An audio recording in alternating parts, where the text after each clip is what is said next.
উঠে দাঁড়াই চাবিটা নেওয়ার জন্য, তখনই ও আমাকে একটা কিস করে বসে। কেমন আছেন শামিমা? জি ভাইয়া, ভালো আছি। আপনি এসেছেন গাজীপুর থেকে? জি ভাইয়া। ওকে, আপনার কিছু তো আমরা দেখছি না কেউ, সুতরাং একটু বেসিক জিনিসগুলো আমাদের একটু বলতে হবে। আপনার বয়স এখন কত? 23। আপনি একটু জোরে বলবেন প্লিজ, কারণ 23 বছর বয়স, তাই তো? আচ্ছা, আর আপনি কি করছেন, মানে কোনো পড়াশোনা করছেন? না ভাইয়া, আমি এখন আর কিছুই করতেছি না, বাসায়। আচ্ছা, বাসায় থাকেন আপনি। আপনারা কয় ভাই বোন? 2 ভাই 2 বোন, আমি সবার বড়। আপনি সবার বড় এবং আপনারা 2 ভাই 2 বোন। ঠিক আছে, আপনার জীবনের গল্পে আমরা যাই, তবে যাবার আগে একটু আমরা জানতে চাই যে আপনার বাবা কি কোনো কাজ করেন বা জব করেন? হ্যাঁ ভাইয়া, আমার বাবা একটা সরকারি চাকরি করে, হচ্ছে বাংলাদেশ সমরাস্ত্র কারখানাতে। বাংলাদেশ সমরাস্ত্র কারখানাতে। আর আপনার মা? আমার মা গৃহিণী। আপনার মা হাউস ওয়াইফ। ওকে, চলুন আপনার জীবনের গল্প আমরা শুনবো এবং খুব মনোযোগ দিয়ে শুনবো আশা করছি। কোথা থেকে আপনি শুরু করতে চান? ভাইয়া, আমি শুরু করবো ক্লাস 4-এ, যখন আমি পড়ি ক্লাস 4। আমরা তখন নানির বাড়িতে থাকি। ক্লাস 4-এ? হ্যাঁ, নানির বাড়িতে থাকি। তো আমার দাদুর জোরাজোরিতেই আমার বাবাকে দেশের বাইরে পাঠানো হয়। চাকরি থাকা অবস্থাতেই দেশের বাইরে পাঠানো হয়। আমার মামারা যে দেশের বাইরে থাকে, তার জন্য বলা হয় যে তাদের মেয়ের জামাইকে কেন নেওয়া হচ্ছে না। তো একটা জোরপূর্বক, আমার বাবার কোনো ইচ্ছাই ছিল না এখানে। তো অনেক টাকা ধার করে তারপর যাওয়া হয় সৌদি। সেখানে 3 মাস 7 দিন থেকে চলে আসছে আপনার বাবা? হ্যাঁ, চলে আসছে, টাকা পয়সা মারটার খেয়ে। আসার পরে যেটা হয়েছে যে চাকরিটা নিয়ে অনেক ঝামেলা সৃষ্টি হয়েছে, যে 1 মাস 7 দিন পার হয়ে গেছে। 3 মাস 7 দিন, 3 মাস 7 দিন পার হয়েছে। তার আগে আপনার বাবা চাকরি করতেন? হ্যাঁ, চাকরি করতেন। এবং ওখান থেকে ছুটি নিয়ে 3 মাসের ছুটি নিয়ে চলে গেছেন। তো 7 দিন যেহেতু পার হয়ে গেছে, সরকারি চাকরি, তো লাল কালি একটা পড়ে গেছে। কেন গিয়েছিলেন মূলত বিদেশে? বিদেশে গেছে ছেলে মেয়ে 4 জন, ভাবলো যে হয়তো বা গেলে উন্নতি করতে পারবে, আর ছেলে মেয়েও ভালোভাবে থাকতে পারবে, পড়াশোনা করাবে। আচ্ছা। আম্মু অনেক টাকা পয়সা ধার করে বিদেশ পাঠালো। 3 মাস 7 দিন থেকে চলে আসলো। ওকে।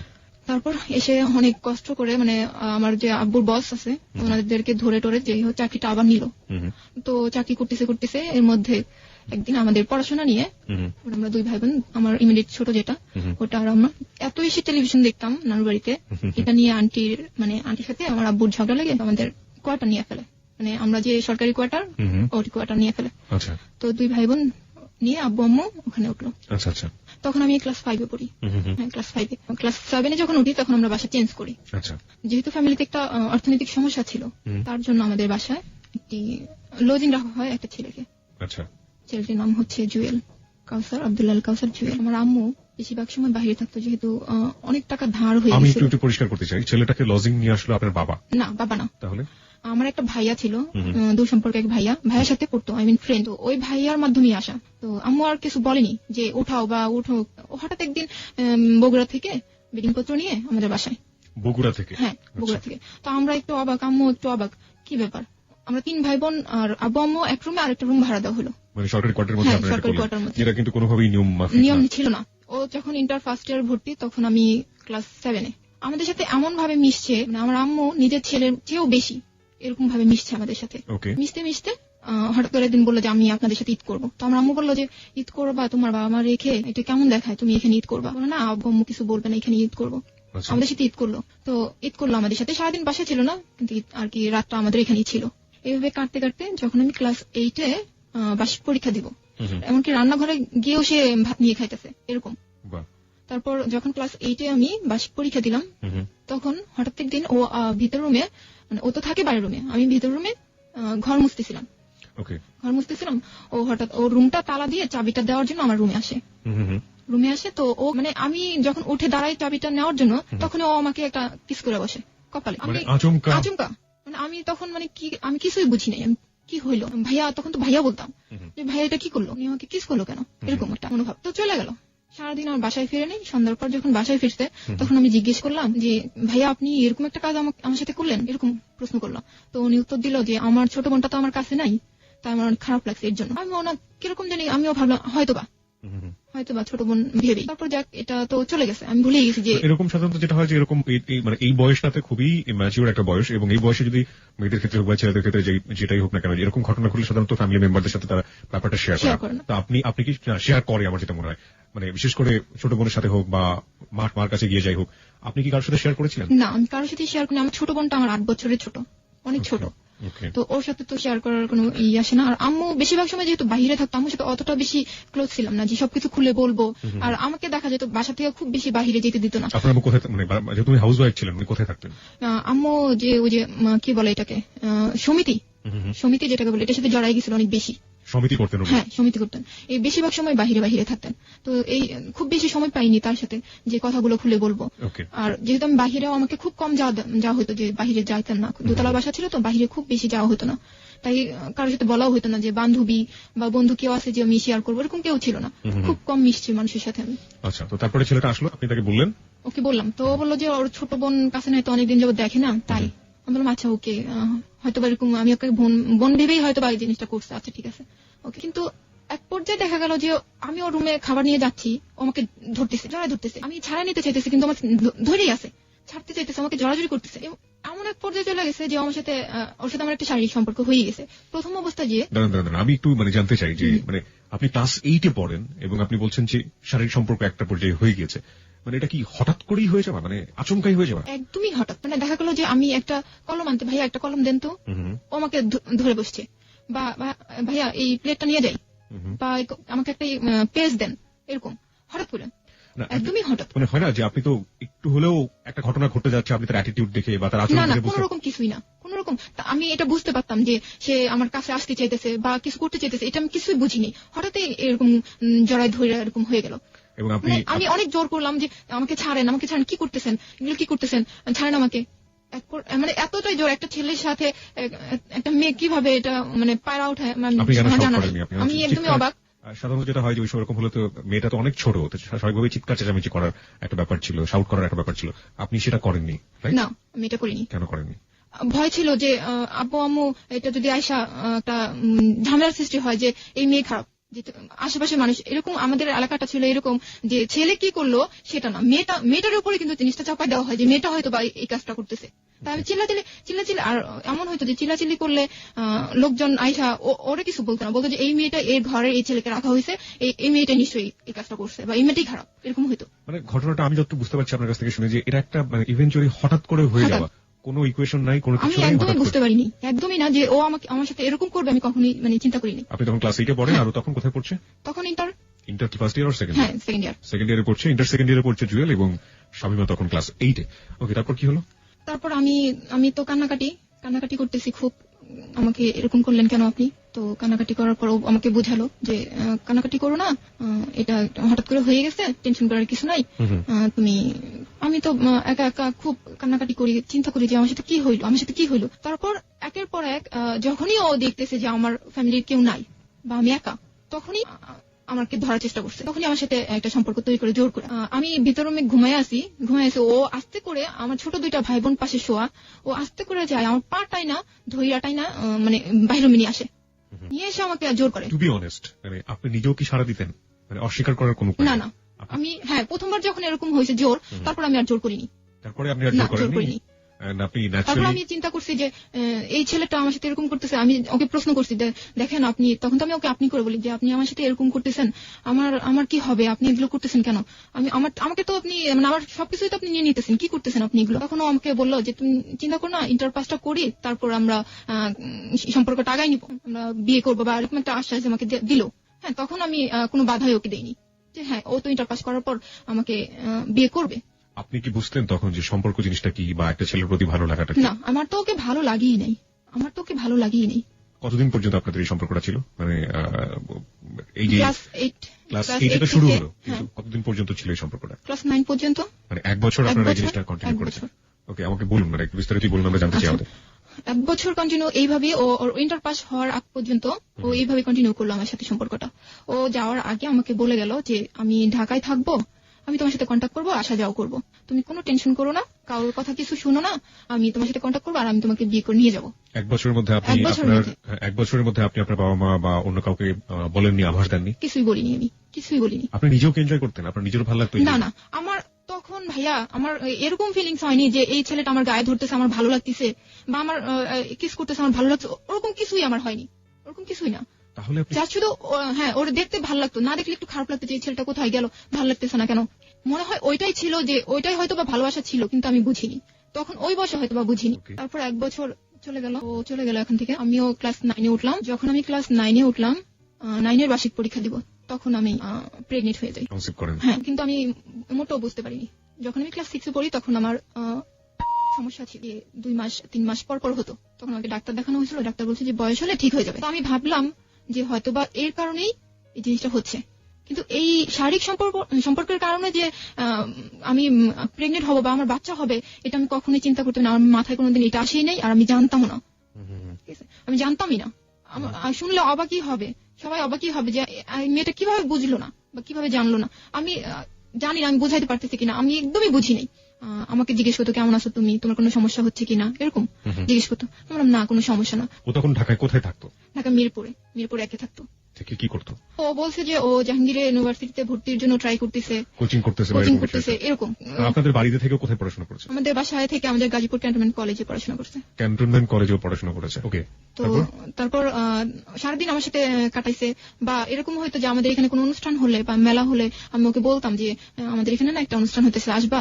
বলতো আচ্ছা ঠিক আছে আসবো, কিন্তু একটু দেরি হবে। আচ্ছা ঠিক আছে, ওকে, দেরি হলে সমস্যা নাই। শুধুমাত্র শারীরিক সম্পর্ক ছাড়া আপনি তো এখন অনেক অনেক ম্যাচিউর হয়েছেন, বয়স হয়েছে। প্রেম ভালোবাসা করলে শারীরিক সম্পর্কের বাইরে যে ধরনের এক ধরনের সম্পর্ক থাকে, ওই সম্পর্ক কি কখনোই আপনাদের মধ্যে ছিল ওই সময়টাতে, বিশেষ করে যে সময়ের কথা আপনি বলছেন?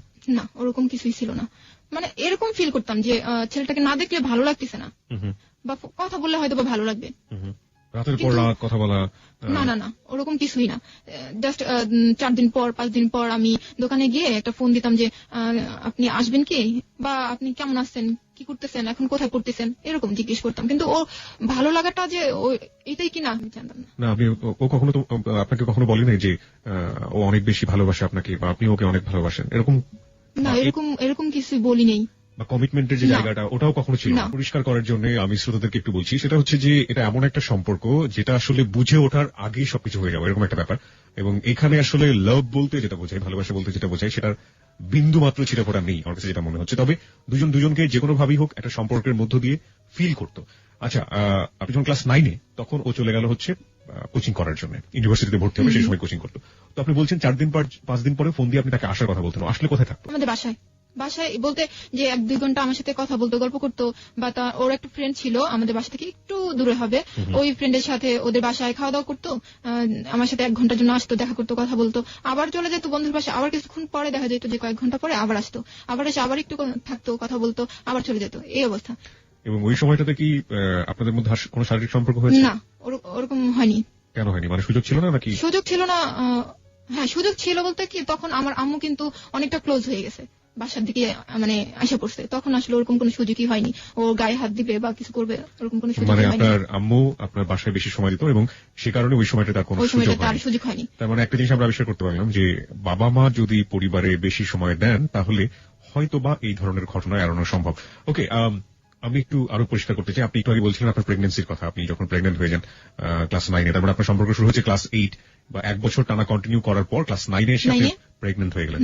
সাধারণত এত বড় সময়ের সম্পর্ক, ও তো অনেক ম্যাচিউর ছিল, ও ইন্টারমিডিয়েটে পড়তো এবং ও তো অনেক ম্যাচিউর ছিল, আপনি না হয় কিছুই বুঝতেন না, ক্লাস 8-এ পড়েন। ও তো চাইলে এই ধরনের সমস্যা এড়াতে পারতো। কিন্তু ও আমাকে একটা জিনিস বলতো যে তোমার কোনো সমস্যা আছে, তোমার কোনো প্রবলেম আছে? আমি বলতাম না, কোনো প্রবলেম তো নাই আমার, কোনো প্রবলেম নাই, এরকম বলতাম। কিন্তু ও যে কি মিন করে বলতেছে এটা কিন্তু আমি জানতাম না। ও আমার জিজ্ঞেস করতো তোমার কোনো সমস্যা আছে? না, আমার তো কোনো সমস্যা নাই, এরকম। যাই আমরা ক্লাস 9-এর দিকে যাই। আপনি যখন প্রেগনেন্ট হয়ে গেলেন সেই গল্পটা একটু জানতে চাই। আচ্ছা, ক্লাস 9-এ আমি আমার ভেতরে একজন হইতেছে, বা আমার ভিতরে কেউ একজন হইতেছে, আমি বিন্দু পরিমাণ বুঝিনি। আমার শারীরিক পরিবর্তন হইতেছে, আমি একটু বুঝিনি। আমি দিব্যি স্কুলে যাইতেছি, খাইতেছি, খাওয়াটা অনেক বেশি খাইতেছি, এমন দেখা যাইতেছে যে একটা জিনিস অনেক বেশি খাইতেছি যেটা আমি খাই না। এরকম আমার অনেক পরিবর্তন হইতেছে, আমি কিছুই বুঝতেছি না যে আমি লেবুটা এত বেশি খাইতেছি কেন, আমি কেন করতেছে, বা আমার যে হইতেছে না, সেটাই আমি ভাবতেছি যে আমার হয়তো ওই রোগটা ছিল, অসুখটা ছিল, এর জন্য হয়তো বা হইতেছে না। আমি মনে মনে রাখতেছি, আমি কাউকে বলিনি। আমার ক্লোজ একটা বান্ধবী ছিল, ওকেও আমি কখনো এই কথাটা বলিনি, কারণ আমি বুঝতেছি কি যে হয়তো বা এর জন্যই, এই অসুখটার জন্যই হয়তো বা 2003-এর জুলাই মাসে 15 তারিখে সবার কাছে জানাজানি হয়ে গেল যে আমি প্রেগনেন্ট। কিভাবে হলো? গাছে উঠতে পারতাম, আমি তো পেয়ারা খাওয়ার জন্য গাছে উঠছিলাম। গাছে ওঠার পর আমার একটা পাশের এক আন্টি আমাকে দেখছে যে আমার শরীরটা অনেক মোটা হয়েছে, বা আমার পেটটা অনেক উঁচা লাগতেছে, এরকম। তো আন্টিটা আবার আমার আম্মুকে মাঠে হাঁটতে গেছে, তো আন্টিটা বলতেছে আমার আম্মুরে যে ভাবি, আপনার মেয়ের কোনো পরিবর্তন খেয়াল করছেন আপনি? তো আমার আম্মু বলছে না তো, আমি তো কিছু খেয়াল করিনি। কি সমস্যা বলেন কি? আপনি ওকে জিজ্ঞেস করেন যে ওর ঠিক মতো হচ্ছে কিনা। আমার আম্মু তখনই বাসায় আসছে। বাসায় এসে আমাকে জিজ্ঞেস করছে যে তোমার কি ঠিক মতো হইতেছে? তখনও বলতেছে হ্যাঁ আম্মু হইতেছে। তখন বলছে না তোমার হইতেছে না, তুমি আমার কাছে সব খুলে বলো। তখন আমি বলি না। তখন আম্মু বাধ্য হয়ে আমার সেই ক্লোজ বান্ধবীকে খবর দিছে যে তুমি এখনই আমার বাসায় আসো। তো আমার বান্ধবীটা আসে, আমার বান্ধবী আমাকে দরজাটা আটকে আমাকে জিজ্ঞেস করে যে তোমাকে সব খুলে বল, কি হয়েছে তোর সাথে কি হয়েছে? তারপর আমার বান্ধবী এত জোর করতেছে, তারপর আমি বলি না যে আমার সাথে এই হয়েছে। তারপর যখন ও আমার খুব মানে এত ইমোশনাল হয়ে আমাকে বলছে যে দেখ শানু, তোর অনেক প্রবলেম হবে, তুই আমাকে সব খুলে বল। আমি আর মানে রাখতেই পারি না নিজের ভিতরে, জোরে ওকে জড়ায় ধরে বলে ফেলছি হ্যাঁ মৌসুমী আমার সাথে এই হয়েছে, আমাকে এই হয়েছে। তখন ও জিজ্ঞেস করতে কোন ছেলে বল, কোথাকার ছেলে? তখন আমি ওর নামটা বললাম। ও পুরো আমাকে। তখন আপনার কয় মাস চলছিল এটা? তখন আমার 5 মাস শেষ। 5 মাস শেষ? 5 মাস পর্যন্ত আপনি নিজের মধ্যে এটা গোপন করে রাখছি। আচ্ছা, তারপর যখন এটা আমি কখন বুঝতে পারছি যে আমার ভেতরে একজন হইতেছে, যখন আমার জিনিসটা আমার ভেতর নড়তেছে, যে কেউ আমাকে লাথি দিতেছে বা আমার এক সাইডে উঁচা হইতেছে এক সাইডে নিচা হইতেছে, যখন আমি বুঝতে পারতেছি যে আমার ভেতরে কিছু একটা হয়েছে, আমি তখন জুয়েলকে ফোন দিই যে আপনি কি একটু আসতে পারবেন, আপনার সাথে আমার ইম্পর্টেন্ট কথা আছে। 5 মাস পর? হ্যাঁ। তখন ও আমাকে বললো যে আমার 18 তারিখ পরীক্ষাটা দেই তারপর আসি। আমি বললাম আচ্ছা ঠিক আছে, 18 তারিখ আসলেই সামনাসামনি বলবো যে আমার তো এই প্রবলেম, আমি কি করবো। এর আগে 15 তারিখে তো এই ঘটনা সবাই জেনে গেল। আমার বান্ধবী আমার আম্মুকে ডেকে বলল যে আন্টি এই অবস্থা। আমার আম্মু তো তখনই শেষ। আমার আম্মু তখন কি বেঁচে আছে না কি কিছু বুঝতে না, এমন কান্না করতেছে আর কি করবে, আমাকে বকাও দিতে পারতেছে না, মানে পুরো পাগলের মতো হয়ে গেছে। তখন আমাদের দোতলায় একটা আন্টি ছিল, আন্টিটা ছিল আবার অ্যাডভোকেট।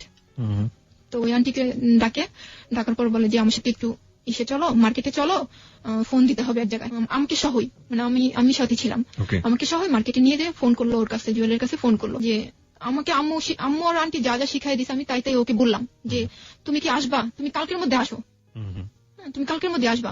আম্মু শিখাই দিল যে বলো যে আমি প্রেগনেন্ট, তুমি কি আমাকে বিয়ে করবা কি করবা না, যদি বিয়ে করো তাহলে কালকে আসো। আপনার আম্মু আপনাকে এই কথা বললো ওই ছেলেকে বলার জন্য যে তুমি আসো। তারপরে যখন ও আমার কথায় সাই দিতেছে না, তখন আমার ওই আন্টিটা ফোন নিয়ে বললো যে দেখো জুয়েল, ও তো নাছরবান্ধ, ও বললে না আমার পরীক্ষা আমি আসতেই পারবো না, পরীক্ষা আমি আসতে পারবো না। একই কথা, আমার বাসায় তো পুরো একদম অন্ধকার। আমার আব্বুরে বললো, আমার আব্বু আমাকে সবচেয়ে বেশি, মানে 4 ভাই বোনের মধ্যে সবচেয়ে বেশি মানে ভালোবাসে। সে মানে জায়নামাজ থেকে এক বিন্দুর জন্য উঠে নাই, শুধু আল্লাহর কাছে একটা দোয়া করছে আমার মেয়ের কোনো সর্বনাশ, কোনো ক্ষতি যেন না হয়, এই ছেলে যেন আশা পড়ে, এরকম একটা। ওখান থেকে উঠিনি, জায়নামাজ থেকে উঠিনি আমার আব্বু। তো আমাকে আমার আম্মু আরো অনেক কিছু ডিটেল জিজ্ঞেস করলো যে তুমি কবে এগুলো করছো, কেন করছো এই। তখন আমি বললাম যে আম্মু আমি তো আসলে আমার সাথে এরকম হয়েছে।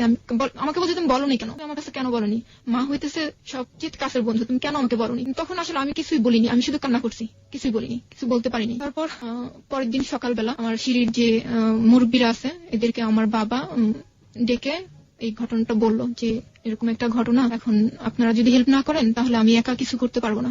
তখন আমাদেরকে ডাকছিল আপনার আব্বু ডেকে। কাকে রেখেছে? আমাদের সিঁড়িতে যে মুরব্বীরা থাকে, সিঁড়ি মানে হচ্ছে আপনাদের বিল্ডিং? হ্যাঁ বিল্ডিং এর যে আঙ্কেলরা আছে তাদেরকে ডাকলো। এর মধ্যে যে আন্টির কথা বললাম, ওই আন্টির আব্বু ছিল একটু উপরের লেভেলে। তো ওনাকে আমি নানা ডাকতাম। তো ওই নানাকে আগে বলা হয়েছে যে আপনি একটু সিঁড়ির লোকজনকে নিয়ে একটু আমার বাসায় আসেন, আমার বাসায় একটা প্রবলেম হয়েছে। তো ওনারা আসার পর পরামর্শ করে যে কি করলে কি করা যায়। তখন ওই নানাটা বললো যে ঠিক আছে, আমি এটা অফিসে যাওয়ার পর অফিসে আমাদের যে বস আছে ওদেরকে জানাবো এবং কিভাবে কি করা যায় সেটা আমরা দেখতেছি। এবং সেই লোকজনই একটা দায়িত্ব নিল যে কিভাবে এই মেয়েকে কি করা যায়। তো আমাকে আমার নানা অনেক কিছু জিজ্ঞেস করছে যে তুমি কি ও কি তোমাকে কোনো চিঠি দিছে বা ও লিখছে, এরকম কোনো কাগজ আছে? তো আমি বললাম হ্যাঁ আছে, আমার কাছে এরকম কাগজ আছে। তো আমাকে দেখাইতে বললো। পরে আমি সব দেখাইছি যে এই ডায়েরিতে এত ডেট গুলা লেখা আছে, যে ও কোনদিন আসছে আমার এখানে। তারপর আমাকে একটা চিঠি লিখছে, এগুলা দেখালাম। চিঠি লিখতো আপনার কাছে? হ্যাঁ চিঠি লিখতো আমার কাছে। কেন, কি ধরনের, কি ভাষা থাকতো চিঠিতে? চিঠিতে ভাষা ছিল এরকম যে পড়াশোনা করো, ভালোভাবে পড়াশোনা করো, টেনশন করো না, নিজের যত্ন নাও। আর ছিল এরকম যে আই লাভ ইউ, এই এতটুকুই, এগুলাই ভালোবাসার কথাগুলা লেখা ছিল এরকম। চিঠিগুলা অনেকদিন মানে এরকম ছিল না যে লেখা পোস্ট করলাম তারপর আসলো, এরকম না। ও যখন আসতো ও একাই আমার রুম থেকে কাগজ কলম নিয়ে আমার জন্য লিখতো, লিখে আমার কাছে দিত, আমার রুমে বসে আমাকে চিঠি লিখে আমাকে দিত এরকম। কিন্তু যে ও চলে গেছে ওখান থেকে চিঠি দিতে এরকম না। তো কতগুলো চিঠি ছিল এরকম আপনার কাছে? 3-4টার মতো। তো নানারা সবাই পরের দিন করলো, অফিসে গেল এবং আমাদের যে ছিল কমান্ডেন্ট ছিল ওখানে জানালো যে আমাদের অর্ডিন্যান্সের এক চাকরিজীবীর মেয়ের সাথে এরকম একটা ঘটনা ঘটছে। তো ওনারা সিদ্ধান্ত নিল যে এখন কি করা যায়, ছেলে কোথায়, ছেলে তো বগুড়ায় মানে তখন মিরপুরে ছিল, আপনি বলছিলেন কোচিং করছে। না, বগুড়া চলে গেছে। ও যখন জানতে পারছে যে আমি প্রেগনেন্ট, তখন ও ঢাকায় পরীক্ষা না দিয়ে চলে গেছে বগুড়ায়। পরীক্ষাটা অ্যাটেন্ড করেননি, চলে গেছে। তারপর আমাদের ওখান থেকে আমাদের যে স্যার আছে উনি একটা চিঠি লিখলো যে এই চিঠির মাধ্যমে ওই চিঠিটা ওই বগুড়া থানায় দিলেই তোমাকে তারা হেল্প করবে, ওখান থেকে লোক যে ওকে নিয়ে আসবে এবং ও মেয়েটাকে বিয়ে করতে বাধ্য, এরকম। তো 5 জন ছিল আমাদের সিঁড়ির, 5 জন মিলে, আমার আব্বু যায়নি, 5 জন মিলে এই চিঠিটা নিয়ে চলে গেল। চিঠিটা এই মুহূর্তে আমার কাছে আছে, আমি একটু সামারি পড়তে চাই, চিঠিটার সারমর্ম পড়তে চাই। এটা মূলত এখানে আসলে যেভাবে লেখা হয়েছে, প্রথমে সালাম দেওয়া হয়েছে, দ্বিতীয়তে লেখা আছে যে উল্লেখ করা যাচ্ছে যে মোহাম্মদ আব্দুল্লাহ আল কাউসার জুয়েল, আপনি যার কথা বলছিলেন, পিতার নাম পড়বো না আমি, গ্রাম কোনটা পড়বো না, ডাকঘর পড়বো না, থানা পড়বো না, জেলা গাইবান্ধা। কেন বগুড়ার কথা আপনি বলছেন? না, গাইবান্ধা জেলা। ওর আব্বু যেহেতু সরকারি চাকরি করতো, সেই জন্য ওদের কোয়ার্টারটা ছিল, মানে বাসা ভাড়া নিয়ে যে থাকতো, ওটা ছিল বগুড়া। শিক্ষাবর্ষে গাজীপুর ক্যানবোর্ড কলেজের ছাত্র ছিল।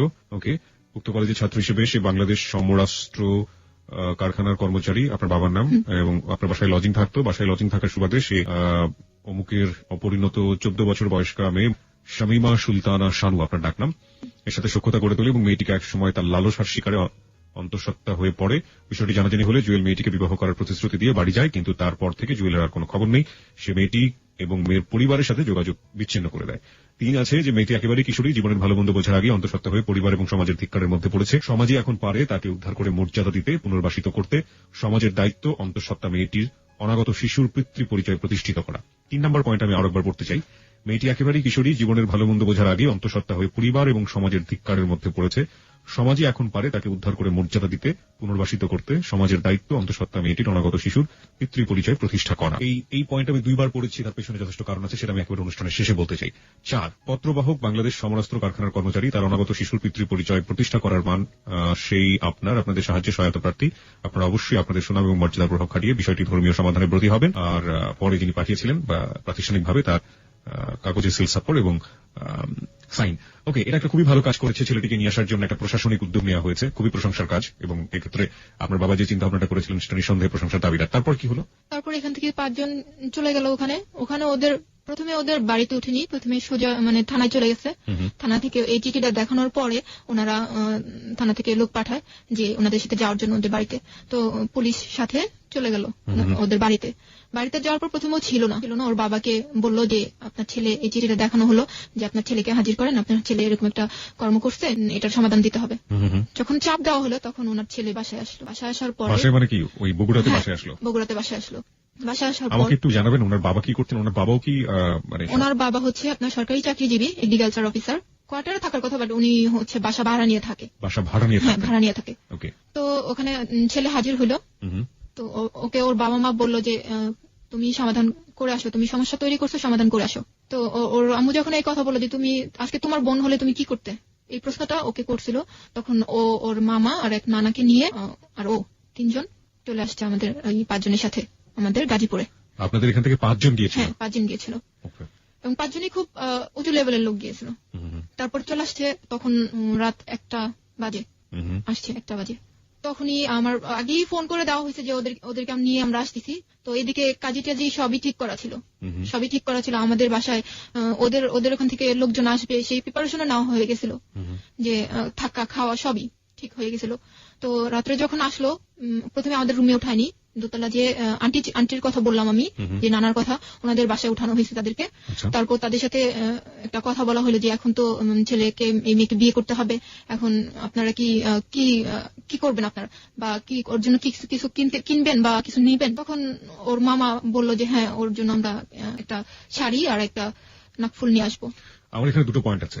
একটা হচ্ছে এই পত্রে উল্লেখ করা আছে আপনার বয়স 14 বছর এবং এটা একটা প্রশাসনিক পত্র এবং এটা প্রাতিষ্ঠানিক পত্র। সেই সময়ে তাকে আপনার চিন্তা করা হচ্ছে আপনাকে বিয়ে দেওয়া হবে, এবং আমার বয়স হচ্ছে তখন 14 বছর, যেটা এই পত্রে একদম স্পষ্ট করে উল্লেখ করা আছে। বাংলাদেশ সরকারের নিয়ম অনুযায়ী 18 বছরের নিচে কোনো মেয়েকে বিয়ে দেওয়ার কোনো এখতিয়ার কারণ নেই, এবং প্রাতিষ্ঠানিকভাবে সেটা উদ্যোগ নেওয়া তো একেবারে রীতিমতো অন্যায়। তাহলে এই ধরনের কাজ তারা কোন চিন্তাতে করেছিল, মানে কেন করেছিল, আপনার কি মনে হয়?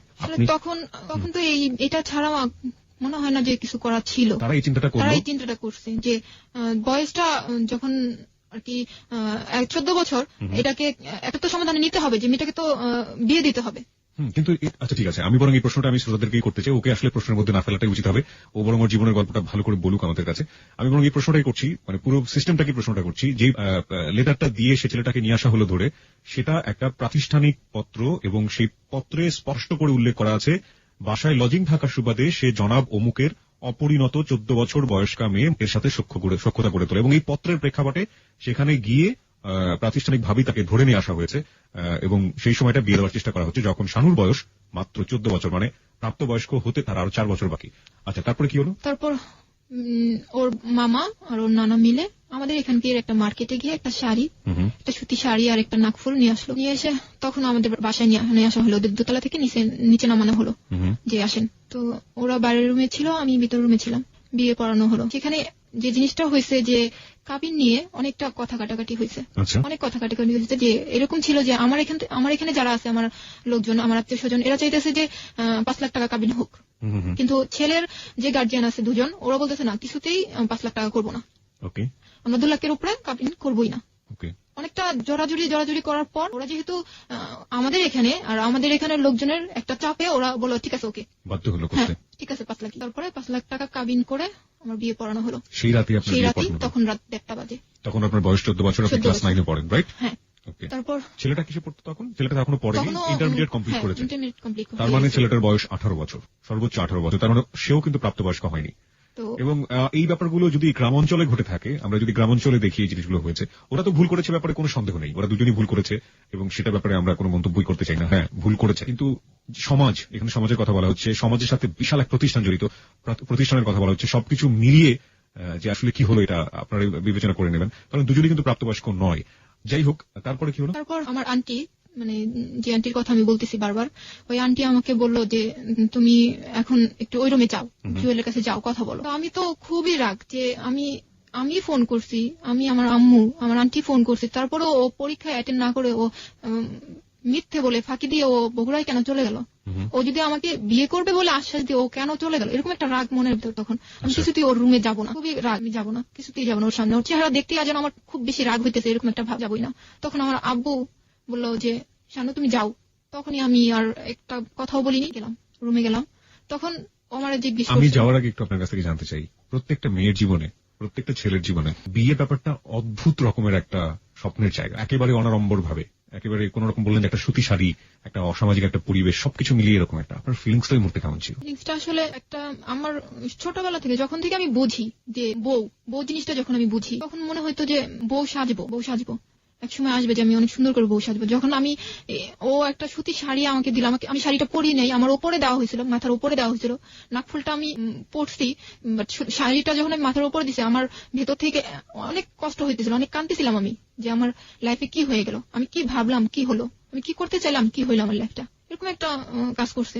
তারপর রুমে গেলাম, যাওয়ার পর আপনাদের কি বাসর ঘর সাজানো হয়েছিল? না, কিছুই হয়নি, সিম্পল একটা রুম। রুমে যাওয়ার পর ও আমাকে অনেক প্রশ্ন করা শুরু করলো যে তুমি কেন আমাকে বললা না, আগে কেন বললা না, কেন তুমি লুকাইলা, আর আজকে লুকাইছো বিধায় এই অবস্থা হয়েছে তোমার, তুমি তোমার লাইফটা নষ্ট করছো, আমার লাইফটা নষ্ট করছো, এরকম কথাবার্তা। তখন আমার অনেক কষ্ট লাগছে, আমি কিছু না বলেই শুয়ে পড়ছি, চুপচাপ যাই শুয়ে পড়ছি এক সাইডে। শুয়ে পড়ার পর ও বলতেছে যে জানালাগুলো লাগাও।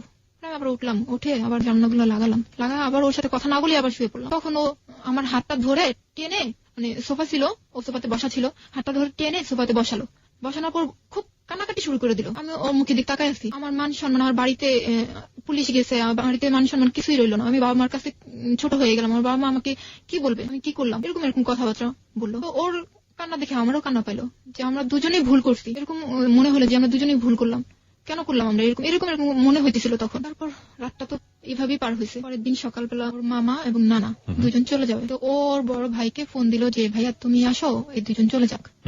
তো ওর ভাই তারপরের দিন চলে আসলো, আর ওই দুইজন চলে গেল। ওর বড় ভাই আসার পর থেকে শুরু হলো আমাকে বোঝানো, ভাই আসার সাথে সাথে আমাকে বোঝানো শুরু হয়ে গেল যে তুমি, আমি খাটে ওপর বসে আছি, সে একটা টোল ছিল, সুপার যে টোলটা সামনে নিয়ে বসে আমাকে বলতেছে যে তুমি এক কাজ করো, তুমি বেবিটা মিসক্যারেজ করে ফেলো। এটা বড় ভাই প্রথমে আপনাকে বলল? বড় ভাই প্রথমে বলল। তখন আমি একটু অবাক, আমি একবার ওর দিক তাকাইতেছি, একবার ভাইয়ার দিক তাকাইতেছি।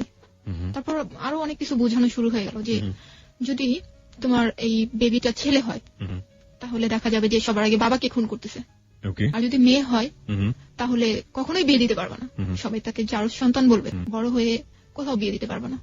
আর তোমার পড়াশোনাও নষ্ট হয়ে যাবে, আর তোমার হাজবেন্ডের যে এখন একদম মাঝপথ, এই পথেও তোমার হাজবেন্ডের পড়াশোনাও নষ্ট হয়ে যাবে। তারপর কি করতে হবে, যে কামলা দিয়ে খেতে হবে। তখন কি তোমরা ভালো থাকতে পারবে? এরকম আমাকে প্রশ্ন করতেছে, বিভিন্ন রকমের প্রশ্ন করে আপনাকে বোঝানোর চেষ্টা করতেছে। তো আমার হাজবেন্ডও কিন্তু এরকমই কথাবার্তা আমাকে বলতেছে, বুঝাইতেছে, একদিন দুদিন করে বুঝাইতেছে। লাস্ট আমি একটা কথা আমাকে বলা হয়েছিল যে তুমি মেয়ে হলে বিয়ে দিতে পারবে না, মেয়ে হলে তুমি বিয়ে দিতে পারবে না, তাকে জারজ বলা হবে। এই কথাটা আমার অনেক বেশি লাগছিল। তখন আমি বললাম হ্যাঁ ঠিক আছে, আমি বেবি মিসক্যারেজ করবো। ক্লাস 9 পড়েন আপনি, 14 বছর বয়স, আপনি 5 মান্থ প্রেগন্যান্ট, এবং আপনি ওই সময় বেবি অ্যাবর্ট করতে যাচ্ছেন। আপনার ফিজিক্যাল, আমি একেবারেই হ্যাংলা ছিলাম, আর বলতেছি। তো তখন আমি রাজি হয়ে গেলাম যে হ্যাঁ আমি বেবিটা মিসক্যারেজ করে ফেলবো। তো এখন বিভিন্ন হসপিটাল আমাকে নেওয়া হচ্ছে। ওর ভাই বিভিন্ন হসপিটাল কেন নিচ্ছে? বিভিন্ন হসপিটাল এই কারণে যে হসপিটালে আমি যাচ্ছি না কেন, আমার অপারেশন করতে চাইতেছে না। একই হইতেছে আমার প্রেশার এতই কম ছিল, অনেক কম ছিল, আর গায়ে রক্ত একেবারেই ছিল না। তো এই কারণে ডাক্তাররা বলতেছে না আমরা এটা করতে পারবো না, যদিও করি আপনাকে বনসই দিতে হবে, যে কিছু হলে, মেয়ের কিছু হলে এটার জন্য ডাক্তাররা দায়ী থাকবে না।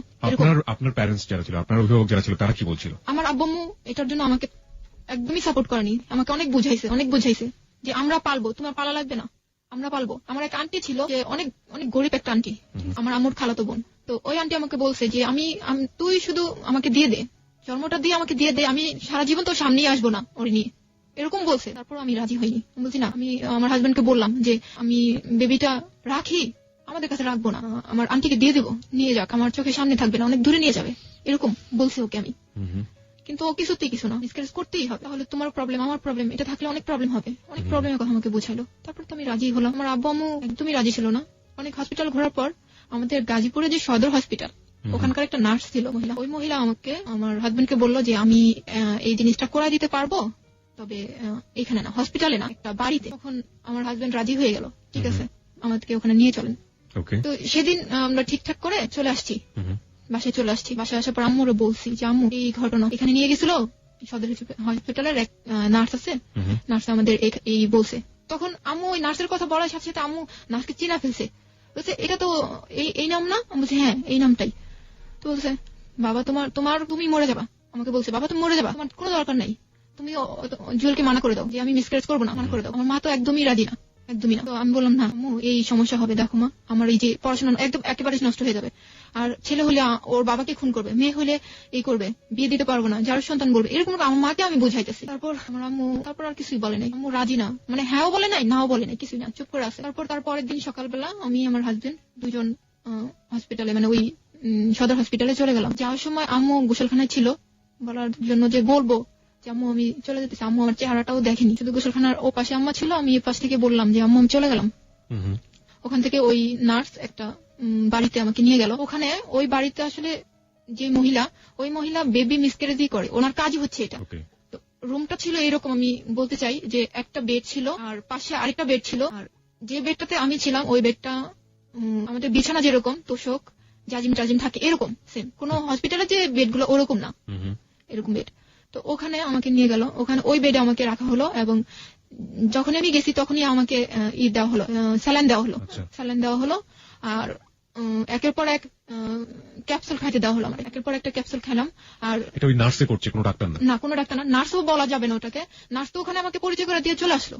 কে করছে আপনি কিছুই জানেন না? কে করতেছে আমি কিন্তু জানি না। একটা মহিলা ছিল, একটা বুড়া মহিলা ছিল, উনি করছে সবকিছু। উনি আমাকে ওষুধ দিতেছে, উনি আমাকে স্যালাইন লাগাইছে, উনি আমাকে এই স্যালাইনের ভিতর যে বিভিন্ন রকমের ওষুধ ওগুলা দিচ্ছে, ওই মহিলাই করছে। যখন আমার পেটের ব্যথাটা আস্তে আস্তে আস্তে আস্তে বাড়তে শুরু করলো, পেটে ব্যথা করতেছে, আমার কোমর থেকে পেটে ব্যথা করতেছে, আস্তে আস্তে ব্যথা করতেছে। যখন আমার ব্যথাটা এত পরিমাণ বেড়ে গেল যে আমি কিছুতেই থাকতে পারছি না, আমার অনেক চিল্লাচিল্লি করতেছি, আমি অনেক চিল্লাচিল্লি করতেছি। তখন আমার হাজবেন্ড কি করলো, যে আমার আম্মুকে যে বাসায় আয়সা নিয়ে গেল, আমাকে ওই অবস্থা ওখানে রেখে আমার আম্মুকে নিতে আসলো। আমার আম্মু কিন্তু আম্মু ডাকে না, ডাকে আন্টি।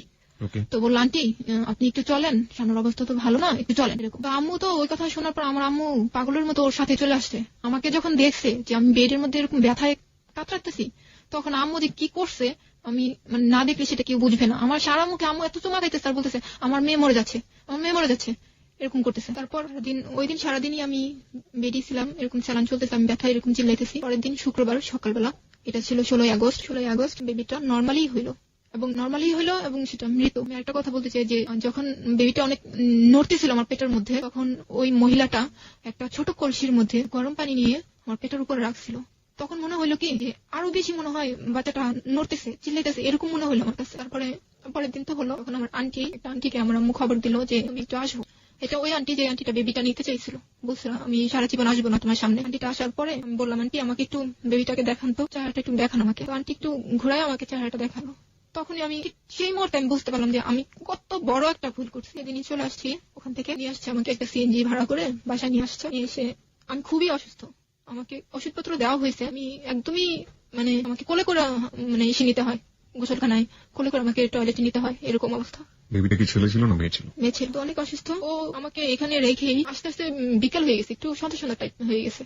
তো আমার আম্মু তখনও আর কি ওষুধপত্র আনতে পারেনি। আম্মু আর আব্বু দুজনে মিলে আমাদের বাহিরে গেল আর কি, মার্কেটে গেল যে ওষুধগুলো নিয়ে আসি, আর ওরে রাইখে গেল, আমার হাজবেন্ডকে আমার বাসায় রেখে গেল যে তুমি একটু কাছে বসে থাকো, ওর কাছে বসে থাকো। তো ও বসেই ছিল। কিছুক্ষণ পরে একটা ফোন আসছে, ফোনটা ছিল ওর একটা পাতানো বোন ছিল, ওটা আমাদের ওখানকারই পাতানো বোন, ও বোন ডাকছিল, আর ওই বোনের মাকে ও মা ডাকছিল। তো ওই ফোনটা পেয়ে ও আমাকে, আমার এত জ্বর, এত অসুস্থ, আমি এই অবস্থায় রেখে ও চলে গেল, বোনের কাছে চলে গেছে। অনেকক্ষণ হয়ে গেছে, এর মধ্যে আমার এত জ্বর উঠছে, আমি কাঁপতেছি।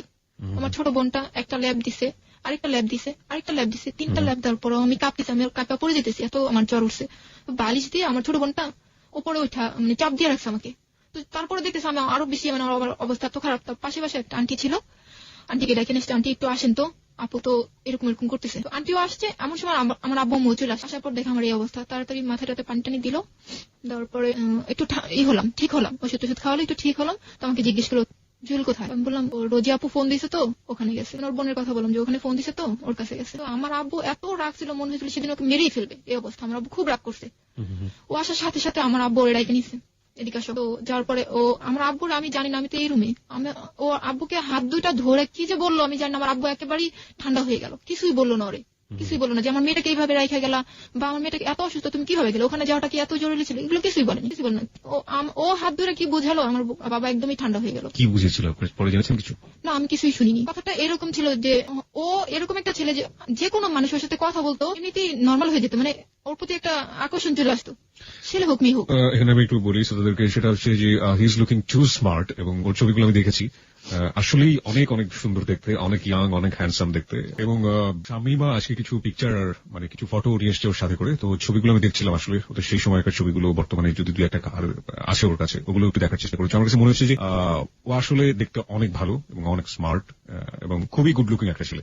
যাই হোক, তারপরে কি হলো? তারপর ও বুঝাইতো যে আব্বুকে বুঝাইতো যে এই রুমে চলে আসলো, খাওয়া দাওয়া করলো, আমাকেও খাওয়াইলো। পরের দিন সকালবেলাও চলে গেল, আমাকে এই অবস্থায় রেখে। আমি অসুস্থ, আমি নিজে কিন্তু নিজে হেঁটে গোসলখানায় যেতে পারি না। ওই বড় যে ভাইটা এসেছিল তিনি কি করলেন? তিনি তো আমাকে যখন বাচ্চাটা মিসক্যারেজ করে ওটার পরেই উনি চলে গেছে, উনি আর থাকিনি, চলে গেছে। তো আমার হাজবেন্ডও তার পরের দিন চলে গেছে। আমি আমার বিয়ের কারণে অনেকটা আমার বাবা ঋণী হয়ে গেছিল। আর আমি যেটা শুনছি যে ঋণীর চাইতে যেটা হয়েছে যে আমাদের সিঁড়ির যারা আমাদেরকে হেল্প করছে তারাই চাইতেছে না যে আমরা এই সিঁড়িতে থাকি বা আমরা এখানে থাকি। আমি এটা পরবর্তীতে শুনছি যে তারাই হয়তো বা চাইতেছে না যে আমরা এখানে থাকি। তার মানে যে বিল্ডিং এর লোকজন ধরে আপনাদের যে আয়োজনটা করে দিল, এখন তারাই চাচ্ছে না যে আমরা এখানে থাকি, ওই বিল্ডিং আপনারা থাকেন। তো আমার আব্বু বলল যে যেহেতু এখানে একটা ঝামেলা হয়ে গেছে, একটা সম্মানের প্রশ্ন চলে আসছে, আবার আমি অনেক টাকা ধারের হয়ে গেছে, তাহলে কাজ করো আমরা বাসাটা ছেড়ে দিই, বাসাটা ছেড়ে আমরা বাহিরে একটা বাসা নিয়ে ওখানে থাকি। তো সবার ডিসিশন একই হলো। একটা কথা বলতে চাই ভাইয়া, যেটা আমার সবচেয়ে কষ্টের এই জিনিসটা, যে আমার যে মেয়ের ভাইটা, ছোট যে ভাইটা, আমার এই ঘটনার পর আমার সাথে 2 বছর কথা বলেনি, টানা 2 বছর আমার সাথে কোনো কথা বলেনি। তখন ও আমার কাছে, আমাদের বাসাও থাকেনি, নানি বাড়িতে থাকতো। তখন ওর এসএসসি পরীক্ষা চলতেছিল, ও অনেক আমার সাথে একদমই কথা বলেনি, টানা 2 বছর। আমার চেহারা দেখছে দূর থেকে, আমার ওর সাথে কখনো কথা বলেনি। তো আমরা বাসা ছেড়ে দিলাম, ছেড়ে দিয়ে বাহিরে একটা অনেক নর্মাল একটা বাসা নিলাম, অনেক নর্মাল। ওখানে যাওয়ার পরে আগে থেকে একটু ওই যে বাবা বিদেশের ব্যাপারে ঋণ টিন ছিল, তারপর আবার আমার বিয়ের যে ঋণ টিন হয়েছিল, এগুলো মিলে অনেক কিছু মিলে অনেকটা ধারের হয়ে গেছে। ধার বলতে যেটা হয় যে সুদের টাকা যেটাকে বলে, এরকম টাইপের হয়ে গেছিল। তো ওখানে যাওয়ার পরে দেখা গেছে বাথরুমটা অনেক দূরে যায়, বাথরুমটা গোসল করতে হইতো আমার। এরকম একটা পরিস্থিতি। তারপরও মানায় নিছিলাম, আস্তে আস্তে মানায় নিছি। তো সবসময় শরীরটা আস্তে আস্তে একটু ভালো হওয়া শুরু করলো, যে হ্যাঁ আমি ভালো হইতেছি, সুস্থ হইতেছি। তারপর আমি সারাক্ষণ একটা মন খারাপ করে থাকি, তো মানে সারাক্ষণ একটা টেনশন, একটা মন খারাপ, কষ্ট, কারোর সাথে মিশি না, ঘরের মধ্যেই কারোর সাথে কথা বলি না, এরকম। তো আম্মু বললো, তুমি সারাক্ষণ ঘরের মধ্যে এরকম বসে থাকো, তুমি এক কাজ করো, তোমার আন্টির কাছে চলে যাও। আমার আম্মুরা হচ্ছে 5 বোন, যে বোনটা মানিকগঞ্জ থাকে, ওর কাছে আমি চলে গেলাম মানিকগঞ্জে যাওয়ার আগে আমার একটু জানতে ইচ্ছে করছিল যে আপনি তো বিয়ে করলেন, এখন সে হচ্ছে আপনার বর, বিয়ে করার পরে সে বাড়িতে চলে গেল, কিন্তু তার বাবা মা মানে আপনার শ্বশুর শাশুড়ি কি কখনো আপনার সাথে যোগাযোগ করেনি? সেই সময় বিশেষ করে যোগাযোগ করেনি আপনার সঙ্গে? কোনো যোগাযোগ নাই, কোনো যোগাযোগ করেনি। আপনার বাবা মা কি ওই আপনার শ্বশুর শাশুড়ির সঙ্গে যোগাযোগ করেছিল? না, করেনি। তারাও কোনো যোগাযোগ করেনি। তারপরে আমাকে মানিকগঞ্জ রাইখা আসা হলো। আমি ওখানে 8 দিন ছিলাম। 8 দিনই বলবো না, অনেক বেশি ভালো ছিলাম। টেনশনই ছিলাম অনেক, যে বাসায় আমি এই অবস্থায়, আমার আব্বু এত টাকা ঋণ হলো, কি হইতেছে, আমার ছোট ছোট ভাই বোন 2টা, আম্মু কি ঠিক মতো আছে কিনা, খুব টেনশন হইতো। তারপর 8 দিন ছিলাম। 8 দিন থাকার পর হঠাৎ আমার আব্বু ফোন করছে আমার খালুর কাছে। খালুর কাছে ফোন দিছে যে শানুর একটু দাও, কথা বলি। তো আমি তখন বাসায় ছিলাম না, আমি তখন আমার ওই কাজিনের সাথে হাঁটতে বের হয়েছিলাম। তো আমার কিছুক্ষণ পরে যখন বাসায় আসছি, তখন আমার আব্বু আবার ফোন দিছে। তখন আমাকে বললো যে তুমি চলে আসো বাবা, আসছে, তুমি ওখানে থাকাটা তোমার ঠিক হবে না, চলে আসো। কতদিন পরে আপনাদের বাড়িতে এসেছিল? 4 মাস। মানে বেবি অ্যাবর্ট করার পরে গেল, তার 4 মাস পরে সে আসলো। এর মধ্যে কিন্তু ওর সাথে আমার কোনো কন্টাক্ট নাই, কোনো যোগাযোগ নাই, কিছু নাই। কত সালের ঘটনা এটা? এটা হচ্ছে 2004। ফোন তখন কি অ্যাভেলেবল? ফোন তখন অ্যাভেলেবল না। তো কোনো যোগাযোগ হয়নি। আমি অনেক চেষ্টা করছি। ওর এক মামা ছিল, আমি ভাবতাম যে হয়তোবা বাড়িতে যায়নি, হয়তোবা ঢাকায় আছে, যে মামার নাম্বার ও মামার কাছে থাকতো আর কি, মিরপুরে। তো ভাবতাম যে ওই মামার কাছে হয়তোবা আছে। আমি অনেকবার ওর মামার নাম্বারে ট্রাই করছি, কিন্তু ওর মামা আমাকে অনেক অপমান করছে, অনেক বাজে বাজে কথা বলছে। যাই হোক, তারপরে আমি ওর সাথে যোগাযোগ অনেক চেষ্টা করছি। তারপর 4 মাস যখন যোগাযোগ করতেই পারলাম না, 4 মাস পরে যখন ও আসছে, তখন আমার খুব আগ্রহ যে আমি এখানে থাকবোই না, আজকেই চলে যাবো, এরকম একটা ছিল।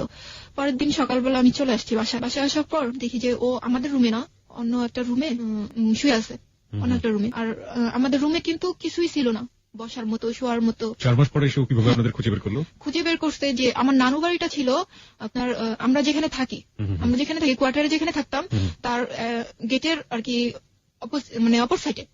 ও জানতো যে ক্যানবোর্ড কলেজটা তারপরেই শানুর নানির বাড়ি, এরকম ও জানতো। তো ওই স্কুল গেট, ওইটার জায়গাটার নাম ছিল স্কুল গেট। ওখানে যাওয়ার পরে ও আমার আব্বু বা আমার আম্মু, বিশেষ করে আমার আম্মু, যেহেতু আমার আম্মু ওখানকার মেয়ে, আমার আম্মুর নামটা বলার সাথে সাথে ওকে দেখাই দিয়েছে যে ওরা এখানে থাকে। তারপর আমি চলে এসে দেখি ও অন্য একটা রুমে বসে আছে। সেই সময় তো আমাদের রুমে কিছুই ছিল না, কোনো ফার্নিচার, কোনো কিছুই ছিল না, সবকিছুই আমার আব্বু বিক্রি করে দিয়েছিল ঋণের টাকা পরিশোধের জন্য। তো মানে কিছুই ছিল না, একেবারে কিছু না, ফ্যানটা পর্যন্ত ছিল না আমাদের রুমে। তো ও আমাকে বললো যে তোমাদের রুমটা কোথায়? তো আমি বললাম যে পাশে। আমাকে বললো চলো তোমাদের রুমে চলো। তো ওই অবস্থায় আমার রুমে কিছুই নাই, ওই অবস্থায় ও আমার রুমে আসলো, আমাদের রুমে আসলো, এবং একে একে সবকিছু বলা শুরু করলো যে 4 মাস কেন ও যোগাযোগ করেনি আমার সাথে। কি ছিল কারণগুলো? কারণটা ছিল যে 4 মাস ওর আব্বু আম্মু চাইনি যে ও এখানে যোগাযোগটা রাখুক। ও চাইছে যে ও আগে দাঁড়াক, ও আগে কিছু একটা করুক, নিজের পায়ে দাঁড়াক। হ্যাঁ, নিজের পায়ে দাঁড়াক, এরপর না হয় ও যোগাযোগটা কন্টিনিউ করবে, এরকম একটা কথা ছিল। যে ও বাসায় পড়াশোনা করতেছিল, ও ঢাকায় কোথাও সেটেল হবে, এরকম ভাবনা ছিল, যে কারণে ও আমার সাথে একদমই যোগাযোগ করেনি। আমি এটাকে খুব বেশি বড় কিছু ভাবি নেই তখন ভাবছি আচ্ছা ঠিক আছে, এটা হয়েছে, আচ্ছা এখন তো সব ঠিক হয়ে যাবে, এখন তো ও ঢাকায় থাকবে, আমি এখানে থেকে পড়াশোনা করব।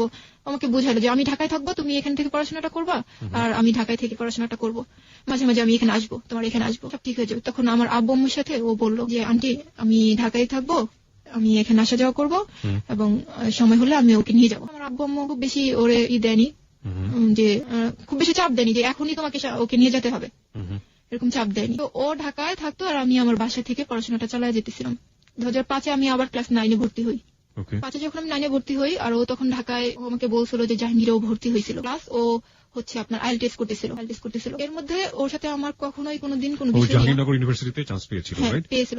কিসে পড়তে আপনি জানতেন? না, আমি জানতাম না। ওটা ছিল আসলে, ওটা ও ভর্তি হয়নি ওখানে, মিথ্যা কথা ছিল। তখন আমাকে বলছিল যে আমি জাহাঙ্গীরে ভর্তি হয়েছি, আর প্লাস পাশাপাশি আমি আইএল টেস্ট করছি। তো আমি ওকে বিশ্বাস করছি, ওকে ঠিক আছে।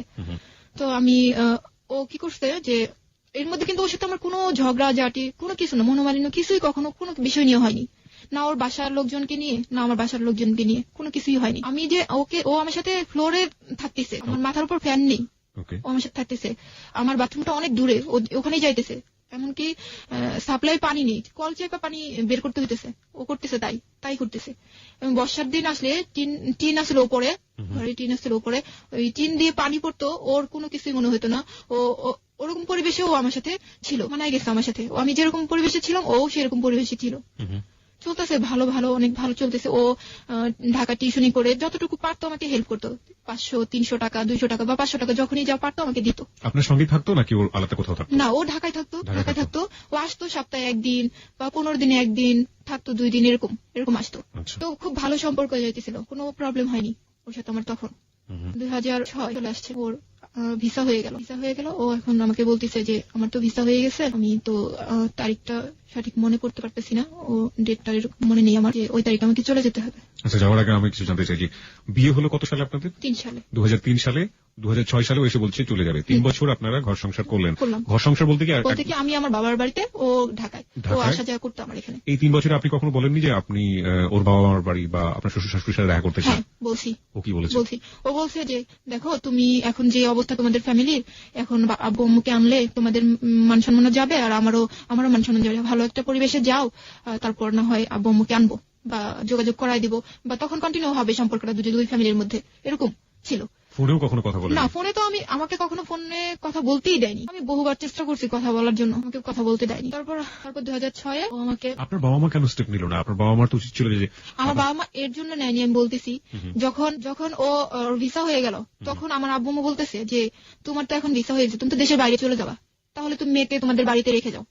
তখন ও বলতেছে না আন্টি, এখন সময় হয়নি, আমি দেশের বাইরে থেকে ঘুরে আসি, এর মধ্যে ওর ম্যাট্রিক পাসটা হয়ে যাবে, তারপর না হয় আমি বাড়িতে নিয়ে যাবো। এরকম কথা ছিল। যখনই এই কথাটা বলছে আমার আব্বু আম্মু যে এখন ওকে রেখে যাও, না, ও একই কথা যে ওর আগে ম্যাট্রিক পাসটা হোক, আর তাহলে আমি বাসায় একটু জোর গলায় বলতে পারবো, আর আপনারও একটা ভালো পরিবেশে যান। আপনি কি মাঝখানে একবার ফেল করেছিলেন? হ্যাঁ, ক্লাস 9-এ যখন আমার বিয়ে হয়, তখন কিন্তু আমার গ্যাপ গেছে। আমি ক্লাস 2005-এ কিন্তু আবার 9-এ ভর্তি হলাম। পরীক্ষাটা কিন্তু আমি দিছি 7-এ। কোন স্কুলে পড়তেন আপনি? আমি বিএফ হাই স্কুলে পড়তাম। তো তখন ও 2006-এ এরকম তারিখ ফিক্সড হলো যে এই তারিখে চলে যাবে। কোথায় যাচ্ছ? অস্ট্রেলিয়াতে চলে যাবে। তো ও আমাকে যাওয়ার সময় 1200 টাকা দিয়ে গেল, যে তুমি এই 1200 টাকা রাখো, যাওয়ার পরের মাসে আমি তোমাকে তোমার হাত খরচ পাঠিয়ে দেবো, যেহেতু তোমার সামনে পরীক্ষা। এরকম বললো। হ্যাঁ, খুব অবাক কাণ্ড যে আমি আমার হাজবেন্ডকে দেশের বাইরে চলে যাচ্ছে, আমি আমার হাজবেন্ডকে এয়ারপোর্ট পর্যন্ত দিতে আসতে পারিনি, আমাকে নেয়নি। ওর ফ্যামিলি, ও বাড়িতে আমার এখান থেকে চলে গেছে 2 দিন আগে আমার সাথে দেখা করে চলে গেছে। তারপর তার 2 দিন পরে ও অস্ট্রেলিয়াতে চলে গেছে, মানে আমার এখানে 2 দিন আগে, তারপর ও বাড়িতে গেছে, বাড়িতে যে ওখান থেকে 2 দিন পরে অস্ট্রেলিয়াতে চলে গেছে। এর মধ্যে ও আমার সাথে এয়ারপোর্টে নেমে আমার সাথে কথা বলছে যে আমি এখন প্লেনে উঠবো, এখনই আমি ভেতরে যাব। এরকম ওর ফ্যামিলি আসছে, সেখানে আমাকে নেয়নি। এয়ারপোর্টে ওর ফ্যামিলি সবাই আসছে ওকে বিদায় দেওয়ার জন্য, কিন্তু আমি যাইতে পারিনি, আমাকে নেওয়া হয়নি। আমি বহুবার বলছি যে আমাকে নিয়ে যাও, এটাই তো সুযোগ যে ওদের সাথে আমার দেখা হইলো, কথাবার্তা হইলো, একটা মিল হয়ে যাবে, আমাকে নিয়ে যাও। তো নেয়নি, যে এখনই তোমাকে ওখানে মিট করাবো না, এরকম বলতো। যাই হোক, চলে গেছে অস্ট্রেলিয়াতে। যাওয়ার পরেই আমাকে ফোন দিছে যে আমি পৌঁছাইছি। এর মধ্যে কিন্তু ওর ফ্যামিলির সাথে আমার কোনো যোগাযোগ নাই। ও যে অস্ট্রেলিয়াতে চলে গেছে, আমাকে তারা যে রিং দিয়ে বলবে যে তুমি মন খারাপ করো না, বা তুমি থাকো, আমরা আসি, কোনো সান্ত্বনা, কোনো কিছুই আমার ছিল না। ও আমাকে ফোন দিত, ওর সাথে আমার কথা হইতো, এবং আমি ওর কাছ থেকে জানতে পারতাম যে ওর ফ্যামিলি এখন কি করতেছে, কোথায় আছে, কি মানে কেমন আছে, কি হইতেছে, এরকম আমি ওর কাছ থেকে জানতে পারতাম। কিন্তু ওর ফ্যামিলির সাথে আমার কখনো যোগাযোগ হয়নি। তো একটা বছর ও যে চলে গেল, ও আমাকে প্রতি মাসে 5 থেকে 10,000 টাকা দিত। এবং এই টাকা যেহেতু আমার বাবা একটু ঋণে ছিল, এই টাকা থেকে আমি চেষ্টা করলাম যে করতে, বাবার ঋণটাকে একটু হালকা করার জন্য। দেখা যেত যে আমার ভাইয়ের পড়াশোনাটা খরচ আমি বহন করতাম, আর না হলে বাসা ভাড়াটা আমি বহন করতাম, এরকম। তো এর মধ্যে আমি আমার বাবাকে রাজি করাই ফেললাম যে বাবা তুমি একটা কাজ করো, যেহেতু জুয়েল বলছে যে একটা ভালো পরিবেশে গেলে ওর ফ্যামিলি চলে আসবে, তাহলে চলো আমরা আবার কোয়ার্টারটা নেই, অর্থনৈতিক যে হেল্প লাগে আমি করব, যা টাকা পয়সা লাগে আমি করব, তুমি একটা ভালো আবার বাসা নাও। তো আমার বাবা আমার কথাতে রাজি হয়ে গেল। তো বাসা নেওয়ার জন্য আবার দরখাস্ত করাতে অল্প দিনের মধ্যে আমাদের বাসাটা হয়ে গেল। তো আমরা বাসায় উঠলাম। বাসায় যখন উঠি তখন আমাদের কিছুই ছিল না, যা শুধু কাঁথা বালিশ, এই, আর আমরা 6 জন মানুষ। এই তো বাসাটা হওয়ার পরে যখন আমাকে টাকা দেওয়া শুরু করলো, তখন আমি আস্তে আস্তে একটু ফ্যামিলিটাকে মানে চেঞ্জ করার চেষ্টা করতেছিলাম, যে দেখি এখন একটু ভালো পজিশনে নেওয়া যায় কিনা। আমার ভাইটা তখন ইন্টার পাস করে ফেলছে। তো 2006টা আমি এভাবেই টাকা নিতেছি, আর ওকে বলতেছি যে আমি এই টাকাটা এই মাসে এই করতেছি, এই মাসে এই করতেছি। যখনই আমি ওর কাছে টাকার হিসাবটা দিতে যাই, একটা কথা কি যে না আমি জানো আমি এই হিসাবটা শুনতে চাই না। কেন কেন শুনতে চাইবো না? না কেন শুনতে চাই না, এটা তোমার হাত খরচ টাকা, তুমি যা ইচ্ছা তুমি তাই করো, কিন্তু আমি এটা শুনতে চাবো না। এরকম তো আমি কিন্তু প্রতি মাসে ওকে হিসাব দিতে চাইতেছি, কিন্তু ও নিতে চাইতেছে না। যাই হোক, তারপরে আমার ফ্যামিলিটা অনেকটা একটু ভালোর দিকে চলে আসছে। 2006 পার হয়ে 2007 চলে আসছে, জুয়েল দেশে আসবে। আমি তো অনেক হ্যাপি যে 1 বছর পর ও আসবে, খুবই খুশি।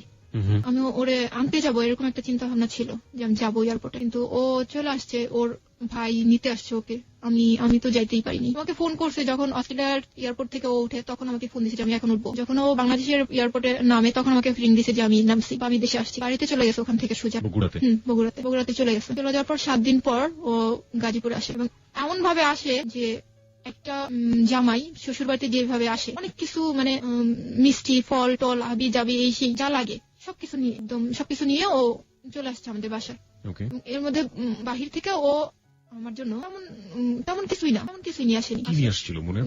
শুধু একটা শ্যাম্পু, একটা স্নো, একটা লোশন, মানে একটা 2টা নেল পলিশ, এরকম মানে ছোট মানুষরা যেরকম আর কি কসমেটিক ইউজ করে এরকম জিনিসপত্র আর কি নিয়ে আসছে। তো আমার ভাই বোন তো অনেক অনেক ভালোবাসতো ওরে, খুবই ভালোবাসতো। খুব খুশি ওদের দেখার পর যে অন্যরকম হয়ে গেছে, ওর চুলগুলো অনেক বড় বড় হয়ে গেছে, মোটা হয়ে গেছে, অনেক খুশি ওদের দেখার পর। তো এরকম হয়েছে যে 1 মাস ছিল দেশে, 1 মাসের মধ্যে 13-14 দিন ও গাজীপুরে ছিল।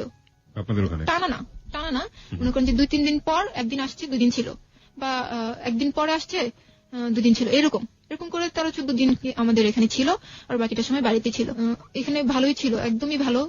ওরে নিয়ে আমি ঘুরতেও গেছি, আমার নানির বাড়িতে গেছি, তারপর আমাকে মেলা নিয়ে গেছে, আমাকে ঘুরতে নিয়ে গেছে, এখানে সেখানে নিয়ে গেছে, আমার বোনকেও সাথে নিয়ে গেছে, ভাইকেও নিছে, সবার সাথে সময় দিছে, সবাইকে সময় দিছে ও।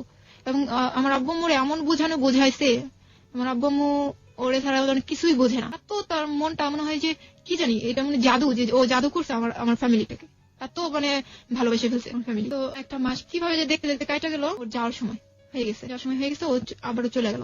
এবারও আমি চাইছিলাম যে আমি যাবো ওর সাথে, এবার আমি যেতে পারিনি। এবারও আসার পর কিন্তু বলা হয়েছিল যে তুমি আবারও চলে যাচ্ছ, মেয়েটা এখানে তুমি ওরে এই করো, রাইখা যাও, অন্তত ঘুরাইয়া নিয়ে আসো একবার। হ্যাঁ, তুমি যখন আসছো একবার না হয় তোমাদের বাড়িতে ঘুরাই নিয়ে আসো। অস্ট্রেলিয়া তো কি করতো? অস্ট্রেলিয়াতে ও পড়াশোনা করতো, প্লাস একটা জব করতো। ওকে, ঠিক আছে, অ্যাজ ইউজুয়াল। ওকে, যেটা বলছিলেন যে ঘুরে নিয়ে আসার কথা হচ্ছিল। তো আমার আম্মু বলতো যে তুমি একবার না হয় একবার ঘুরাই নিয়ে আসো তোমাদের বাড়ি থেকে, বাড়িটা একটু দেখে আসো, সবাইকে একটু চিনা জানা আসুক, ওখানে না থাকলো তুমি নাই, ওখানে না থাকলো তুমি এমনিতে একটু ঘুরাই নিয়ে আসো। ও বেশি একটা আগ্রহ ছিল না আন্টি থাক, এখানেই থাক, ওখানে ওর মন ভালো লাগবে না, খারাপ লাগবে এই সেই। 6-9 বোঝ দিল আমার আম্মু, ঠিক তাই বুঝা, ঠিক আছে ওকে। 2007 চলে আসলো, আমার পরীক্ষা পৌঁছে লাগলো, আমার পরীক্ষা শুরু হলো, এসএসসি পরীক্ষা। তখন আমি একটু অসুস্থ ছিলাম, খুব জ্বর ছিল আমার, এই অবস্থায় আমি পরীক্ষা দিছি। ও চলে গেছে, ওর সাথে আমার কন্টিনিউ যোগাযোগ আছে, রেগুলার যোগাযোগ। দেখা গেছে একদিনে 3-4 বার ফোন দিত আমারে, 3-4 বার ফোন দিত। খাওয়ার টাইমে দুপুরে লাঞ্চের সময় ওকে ফোন দিতেছে, খাইছো? হ্যাঁ খাইছি, এরকম। রাত্রেবেলাও ফোন দিত, খাইছো? হ্যাঁ খাইছি। পরীক্ষা কেমন হলো এরকম জানতো, 3-4 বার তো ফোন দিতই একদিনে দিত। তো কথা বলতাম, গল্প করতাম, ফোন দিলে ঘন্টা কথা বলতাম, শেষ হইতোই না। যখন অনেক কথা বাকি আছে এরকম কথা বলতেই থাকতাম। যাই হোক, তারপরে 2007 আমার পরীক্ষার রেজাল্ট বের হয়ে গেল যে আমার অঙ্কে খারাপ হলো। আমি বললাম যে আমার অঙ্কে তো খারাপ হয়েছে। ও বললো যে কিছু হয়নি, সমস্যা নেই, অঙ্কটা আবার দিবা।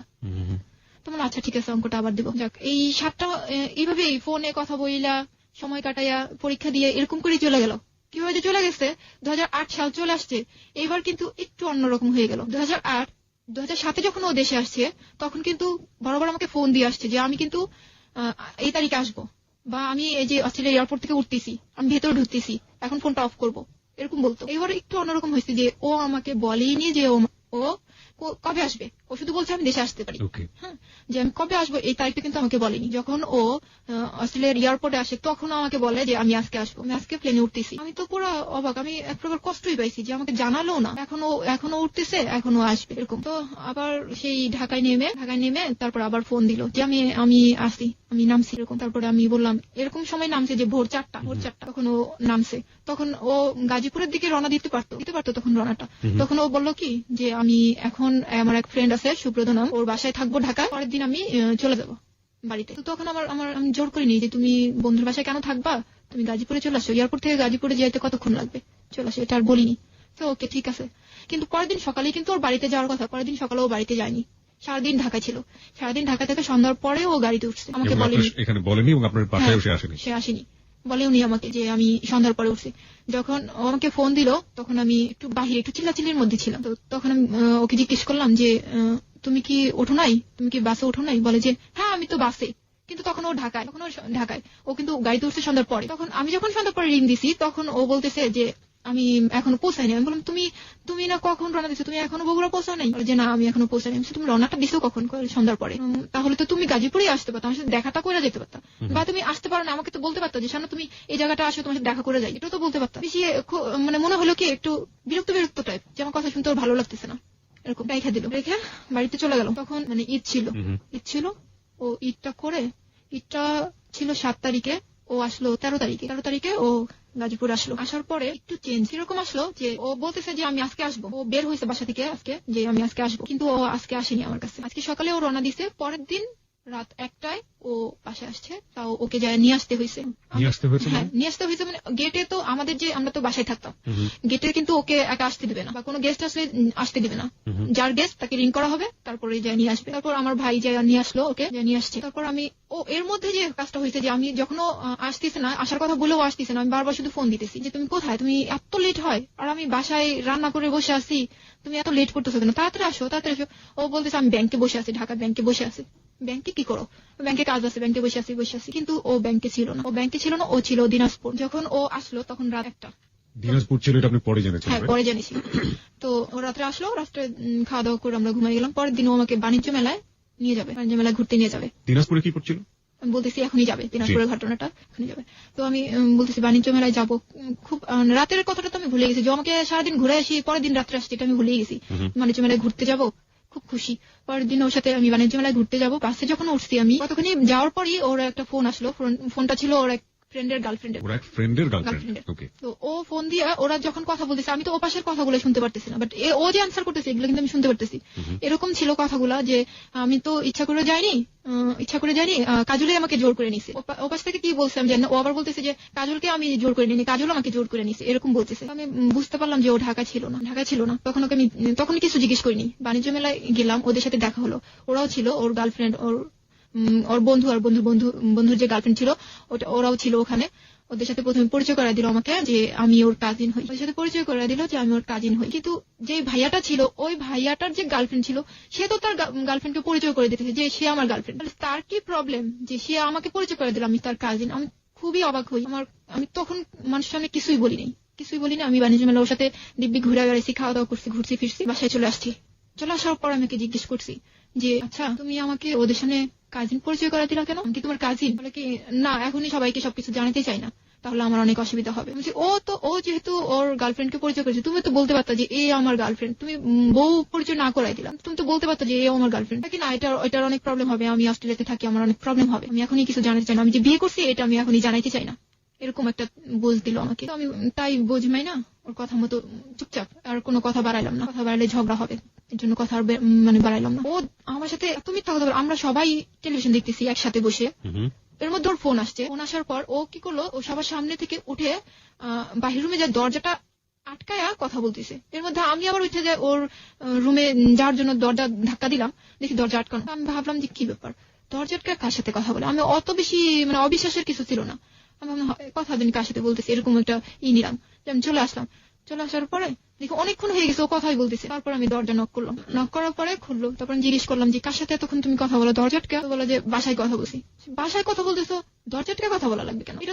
এটা লুকানোর কি? তুমি গাজীপুরে আসছো, গাজীপুর তোমার শ্বশুর বাড়িতে আসো, এটাকে তোমার ফ্যামিলি জানে না? এটা না জানার কি আছে? তুমি লুকায় কথা বলো কেন? বলে যে না, আমার বাসায় জানে না যে আমি গাজীপুরে আছি। জানে না মানে? তুমি বলো না যে তুমি গাজীপুরে তোমার শ্বশুর বাড়িতে? না, বলি না। কেন না? এটা কি বলে আসতে হয়? কোনো সন্তান কি তার বাবা মাকে বলে আসে যে আমি শ্বশুর বাড়িতে যেতেছি? তা তো বুঝতেছি যে আমি গাজীপুরে যেতেছি। আচ্ছা, তারপরে এর মধ্যে ও বলতেছে যে তুমি পড়াশোনাটা কন্টিনিউ করো, আবার পড়ো। আমি বলছি দেখো জুয়েল, আমার না পড়তে ভালো লাগে না, আমি পড়তে পারতেছি না, আমি পড়বো না এরকম বলতেছি। ও বললো আমাকে বলো কি যে আচ্ছা ঠিক আছে, আমি এটা নিয়ে তোমাকে কোনো জোর করবো না, তবে একটা কথা বলবো, সেটা হলো যে তোমার লাইফ সামনে, তোমাকে অনেক দূর যেতে হবে, তো তুমি চিন্তা করো তুমি কি করবা। ওকে, জুয়েল সম্পর্কে আমরা জানি, ও স্টুডেন্ট হিসেবে কেমন ছিল? খুবই ভালো ছিল। এসএসসি ইন্টার রেজাল্ট কি ছিল? ওর এসএসসি A+ ছিল, ইন্টারও A+ ছিল না, বাট কাছাকাছি এরকম ছিল। ঠিক আছে, তারপর তো আমাকে এই কথাটা বললো। তো আমি অত পড়াশোনাটা সত্যি আমি আর এটাই ভুল মনে হয় যে আমি এটাই আমার মনে হয়নি যে এটা না করলে আমার প্রবলেম হবে। আমি বলছি আর জুয়েল তো বলছে যে এটা তোমার ইচ্ছা, তুমি বুঝো তুমি কি করবা। আমি ভাবছি আর না করলেও চলবে, পড়াশোনাটা ছেড়েই দিলাম, বললাম না। এসএসসি পরীক্ষা দেওয়ার আগে ছেড়ে দিলাম, বললাম না। তো 2008 ওর সাথে একটা ঝগড়া হয়, নিয়ে ঝগড়া হয় যে আমি পড়বো না। ও বলতেছে, ও কিন্তু জোর নাই যে জোর করতেছে না তোমাকে পড়তেই হবে, এরকম না, যে তুমি ভাবো তুমি কি করবা। আর আমার এরকম হতো যে যখন আমাকে পড়ার বিষয়টা বলতো আমার একটু রাগই হতো, কি বারবার শুধু একই কথা, পড়া, আমি পড়বো না, আমার হবে না, আমি পড়বোই না, এরকম বলতাম। কেন আপনি চিন্তা করতেন যে আপনার পড়া হবে না? সবাই যদি সবার এটা পড়াশোনা। আমি বলি, আমি যখন এসএসসি পরীক্ষা দিই, যখন আমার অঙ্কে খারাপ হলো, তখন কিন্তু আমি যখন আমি রেজিস্ট্রেশন করতে গেলাম, আবার যখন রেজিস্ট্রেশন করতে গেলাম, তখন স্যাররা আমাকে আটকায় দিল। কি কারণে আটকায় দিল? যে তুমি অঙ্কর যে পরীক্ষাটা, টেস্ট পরীক্ষাটা এটা দাওনি, তোমাকে ফাইনাল পরীক্ষা দেওয়ানো যাবে না। এর জন্য আমার মনেই ভেঙে গেছে যে আমি একটা পরীক্ষা দেবো, আমি তো জানতামই না যে টেস্ট আবার দেওয়া লাগবে অঙ্ক পরীক্ষাটা। আচ্ছা, আমি আর পড়লামই না। তো ওর শুধু একই কথা ছিল যে তুমি করো, তুমি ভাবো তুমি কি করবা। কিন্তু ওর মনে কি ছিল বুঝিনি। তারপর 2008 15 দিন ও আমার কাছেই ছিল। আর 15 দিন, 2 মাস ছিল, 2 মাসের মধ্যে 15 দিন ও আমার কাছে ছিল, বাকি সময়টা ওর বাড়িতে ছিল এবং বিভিন্ন কাজে ও ব্যস্ত ছিল। যে হয়েছে যে সম্পূর্ণটা বাড়িতে ছিল না, ঢাকা ছিল বা কোনো বন্ধু বান্ধবের বাসায় ছিল, এরকম।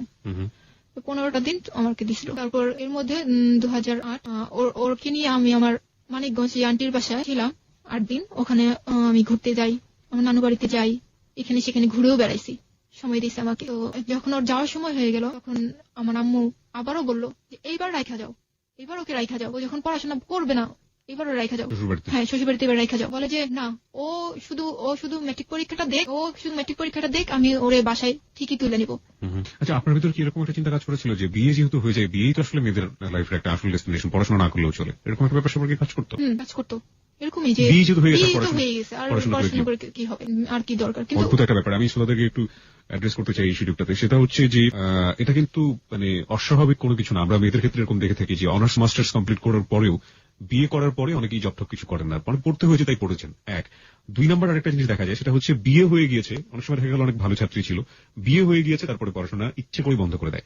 এটা পারিবারিক ভাবেও যেমন সমর্থন করা হয়, এবং একই সাথে মেয়েরও একটা ব্যাপার থাকে। যেমন আজকে শানু বলছে যে না, ওর মধ্যে একটা চিন্তা ভাবনা এইভাবে গ্রো করেছিল যে বিয়ে যেহেতু হয়ে গেছে আর পড়াশোনা করে কি হবে।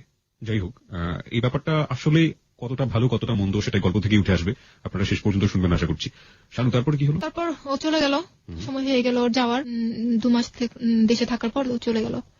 চলে যাওয়ার পর যেটা হলো যে আমার যে নাম্বার ছিল, বাঙালি নাম্বার, সেটাতে অস্ট্রেলিয়া থেকে একটা মেয়ে ফোন দেওয়া শুরু করলো। আপনার নাম্বারে? হ্যাঁ, আমার নাম্বারে। আমি এর আগে একটা কথা বলিনি, সেটা হলো যে যখন আমি একটা গ্রামীণ নাম্বার ইউজ করতাম প্রথম, তখন আমার নাম্বারে একটা ফোন আসছিল, তখন আমাকে পরিচয় দেয়নি, যা শুধু বলছিল যে আমি অস্ট্রেলিয়া থেকে। তখন আমি ভাবছি যে এটা হয়তো বা জুয়েলের কোনো ফ্রেন্ড হবে, তখন ভাবছিলাম যে হয়তো বা ওর ফ্রেন্ড হবে।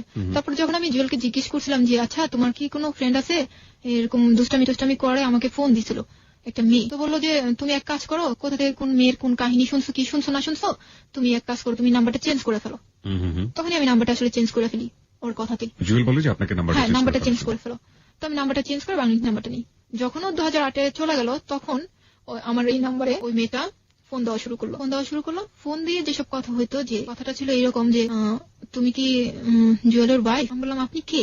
আমি জিজ্ঞেস করলাম আপনি কে? তো বললো আমি কে সেটা তোমাকে বলছি, তার আগে বলো যে তুমি কি জুয়েলের ওয়াইফ? হ্যাঁ, আমি তো জুয়েলের ওয়াইফ। আপনি কে? তখন আমাকে বলে যে আমার নাম সোমা। আমি অস্ট্রেলিয়া থাকি, আর জুয়েলের সাথে আমার 2 বছর ধরে রিলেশন।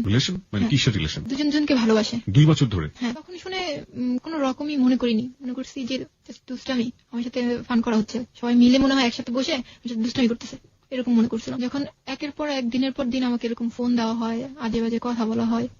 আজে বাজে কথা বলতো মানে আপনাকে এরকম ছিল যে কথাগুলো এরকম যে মেয়েটা আমাকে তুই করেই বলতো, যে তুই স্কুল পাস না করতেই তুই এত কিছু করছিস, সেই মেয়ে যে কতটা ভালো আমার জানা আছে, ওর ফ্যামিলি কিভাবে মানবে, এরকম। তারপর বিভিন্ন গালিগালাজও দেওয়া হয়েছে আমাকে। একটা মেয়ে আরেকটা মেয়ের এত বড় শত্রুতা?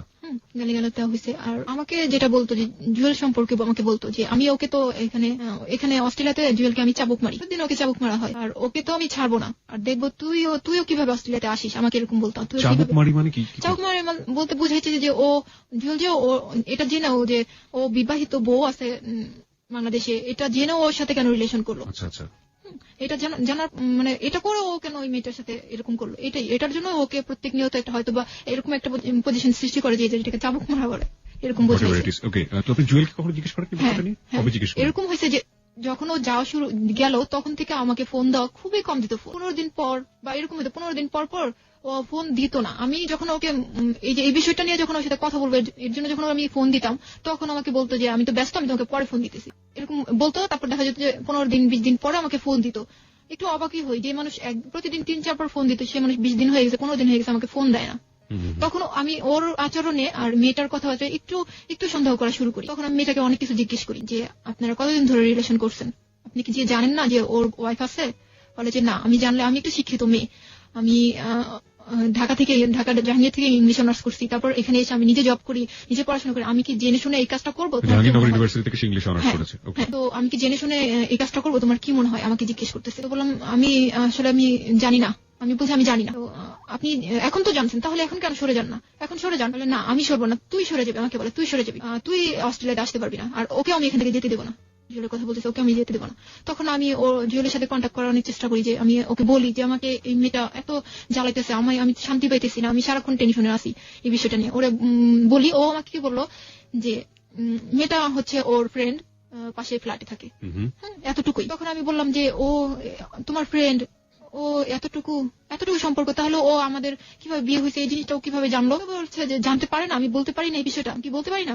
আচ্ছা ঠিক আছে। আমি বললাম যে ওকে বললো আমার কাছে যেন ফোন না দেয়, আমার ভালো লাগে না কথা বলতে, এরকম কথা বলে আমার ভালো লাগে না, আমাকে ফোন দিতে মানা করে দিও।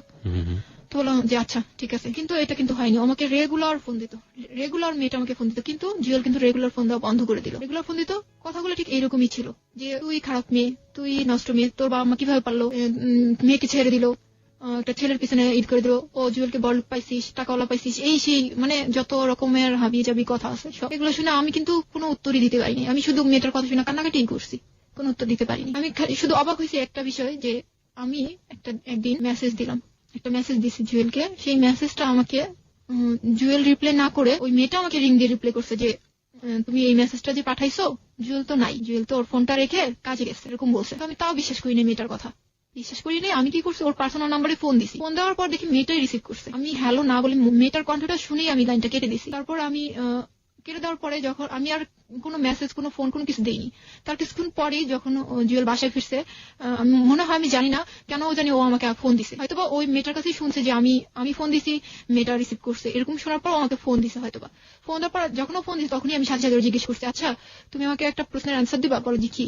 বলছি যে একটা মেয়ে কতটুকু অধিকার দিলে তোমার পার্সোনাল ফোনটা রিসিভ করতে পারে? তখন ও আমাকে বলে যে আসলে কি, আমার ফোনটা তো আমি রেখে গেছি, ওর একটা ফ্রেন্ড ছিল রেজন নাম, তো বললো যে রেজনকে বলছিলাম ফোনটা নিয়ে আসার জন্য, ও নিয়ে আসেনি, এর মধ্যে দেখছি যে আমার ফোনটা বাজতেছে, তো সোমা রিসিভ করছে, এরকম বোঝাইলো আমাকে। আমি বললাম আচ্ছা রিসিভ করছে ভালো কথা, আমাকে এত বাজে বাজে কথা কেন বলে? তুমি কি কিছু বলবা? তুমি কি আমাকে সত্যিটা বলবা আসলে কি হয়েছে, সমস্যা কোন জায়গায়, বা তোমার সাথে মেয়েটার কি কোনো রিলেশন, তুমি আমাকে বলো। কিছুই বলে না, যে না আমার মেয়েটার সাথে কিছুই না, মেয়েটার সাথে আমার কিচ্ছু না। যখনই আমি এই কথা তুলি একটা বিষয় খেয়াল করছি যে অনেক বেশি রেগে যায়, কথাটা এড়াই যেতে চায়, বলতে চায় না যে মেয়েটার সাথে ওর কি রিলেশন, বলতে চায় না। কোনোভাবেই আমি জানতে পারি না মেয়েটার সাথে ওর কি সম্পর্ক। তারপর যাই হোক, এরকম করে 1 বছর মেয়েটা আমাকে ফোন দেয়, 1 বছর ওর সাথে মেয়েটার সাথে কন্টিনিউ কথা বলি, এরকম ও আমার বিষয় জানতে পারে, আমি ওর বিষয় জানতে পারি। তারপরে আমি একটা অনুষ্ঠানে যাই, সেখানে হঠাৎ করে মেয়েটা ফোন দেয়, তো আমি মেয়েটার সাথে এত বাজে বাজে কথা বলতেছিল যে আমি ওর সাথে পারতেছিলাম না, কথার অ্যান্সার দিতে পারতেছিলাম না।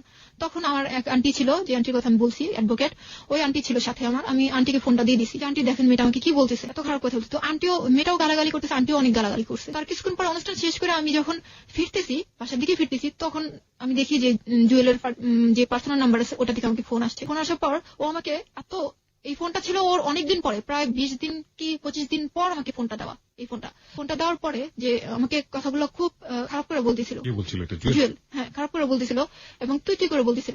হ্যাঁ ফার্স্ট টাইম আমাকে তুই করে বলতেছিল। আমি ওরে কিছুই বলিনি, কিছুই বলতে পারিনি। আমি শুধু বলছি যে আমি মেয়েটাকে গালাগালি করছি সেটা তোমার লাগছে, আর মেয়েটা যে আমাকে এত কিছু বলছে, আমি যে তোমার কাছে এতবার বললাম যে মেয়েটা আমাকে এত কিছু বললো, সেটা তোমার একটুও লাগলো না? আমি তোমার ওয়াইফ, ও আমাকে এত কিছু বলছে, সেটা আমি তোমার কাছে বললাম, তুমি সেটা নিয়ে কোনো প্রতিবাদ করলো না, আর মেয়েটাকে আমি বকা দিছি, সেটাতে তুমি আমাকে এরকম গালাগালি করতেছো। বলে যে তখনই আমাকে ফার্স্ট বললো যে তুই এখনো পেপারটা হাতে পাস নাই। বললাম যে কিসের পেপার? তো তখনই আমাকে বললো যে পাবি, জলদি তুই একটা পেপার পাবি। সেদিনই কথা বলার পর ওর কথা সহ্য করতে না পেরে আমি এক প্রকার লাইনটা কেটে দিই, কথা বলতে চাই না, বাসায় চলে আসি। সারাক্ষণ একটা টেনশন যে কি হইতেছে, আর দেখা যাচ্ছে মিনিটে মিনিটে আমাকে ফোন দিত মেয়েটা, হ্যাঁ একটু পর পর ফোন দিত।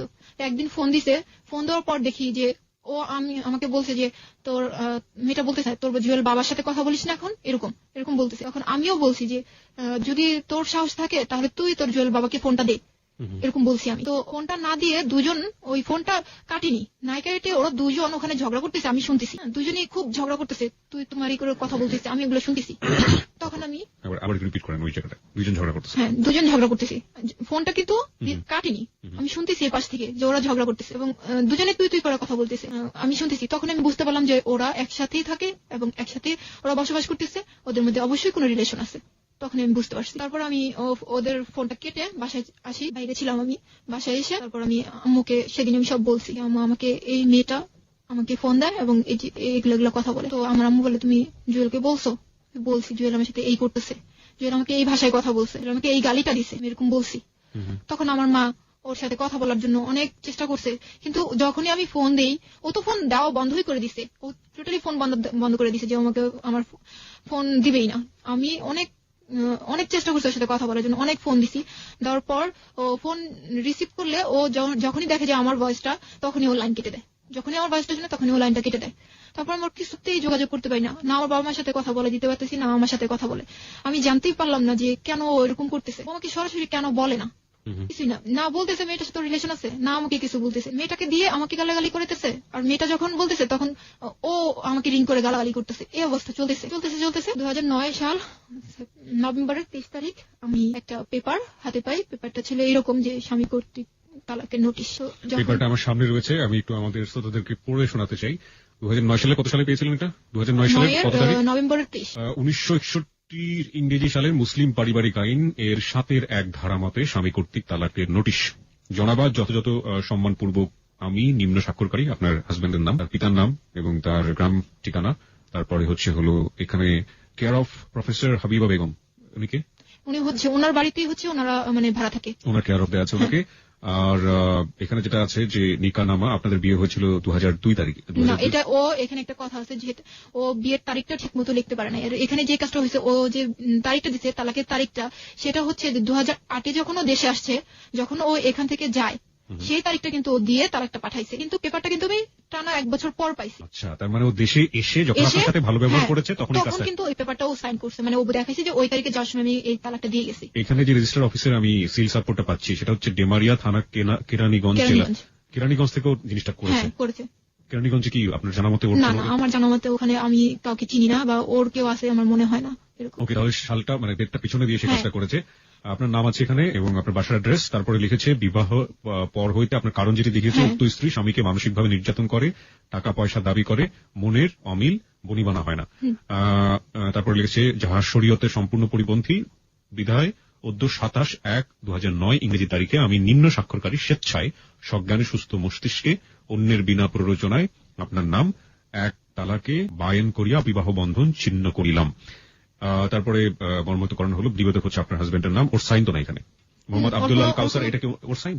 না, এটা আমার মনে হয় না যে ওর হাতের লেখা। নিবেদক মোহাম্মদ আব্দুল্লাহ আল কাউসার। আপনার বিবাহের কাবিননামাটা কই?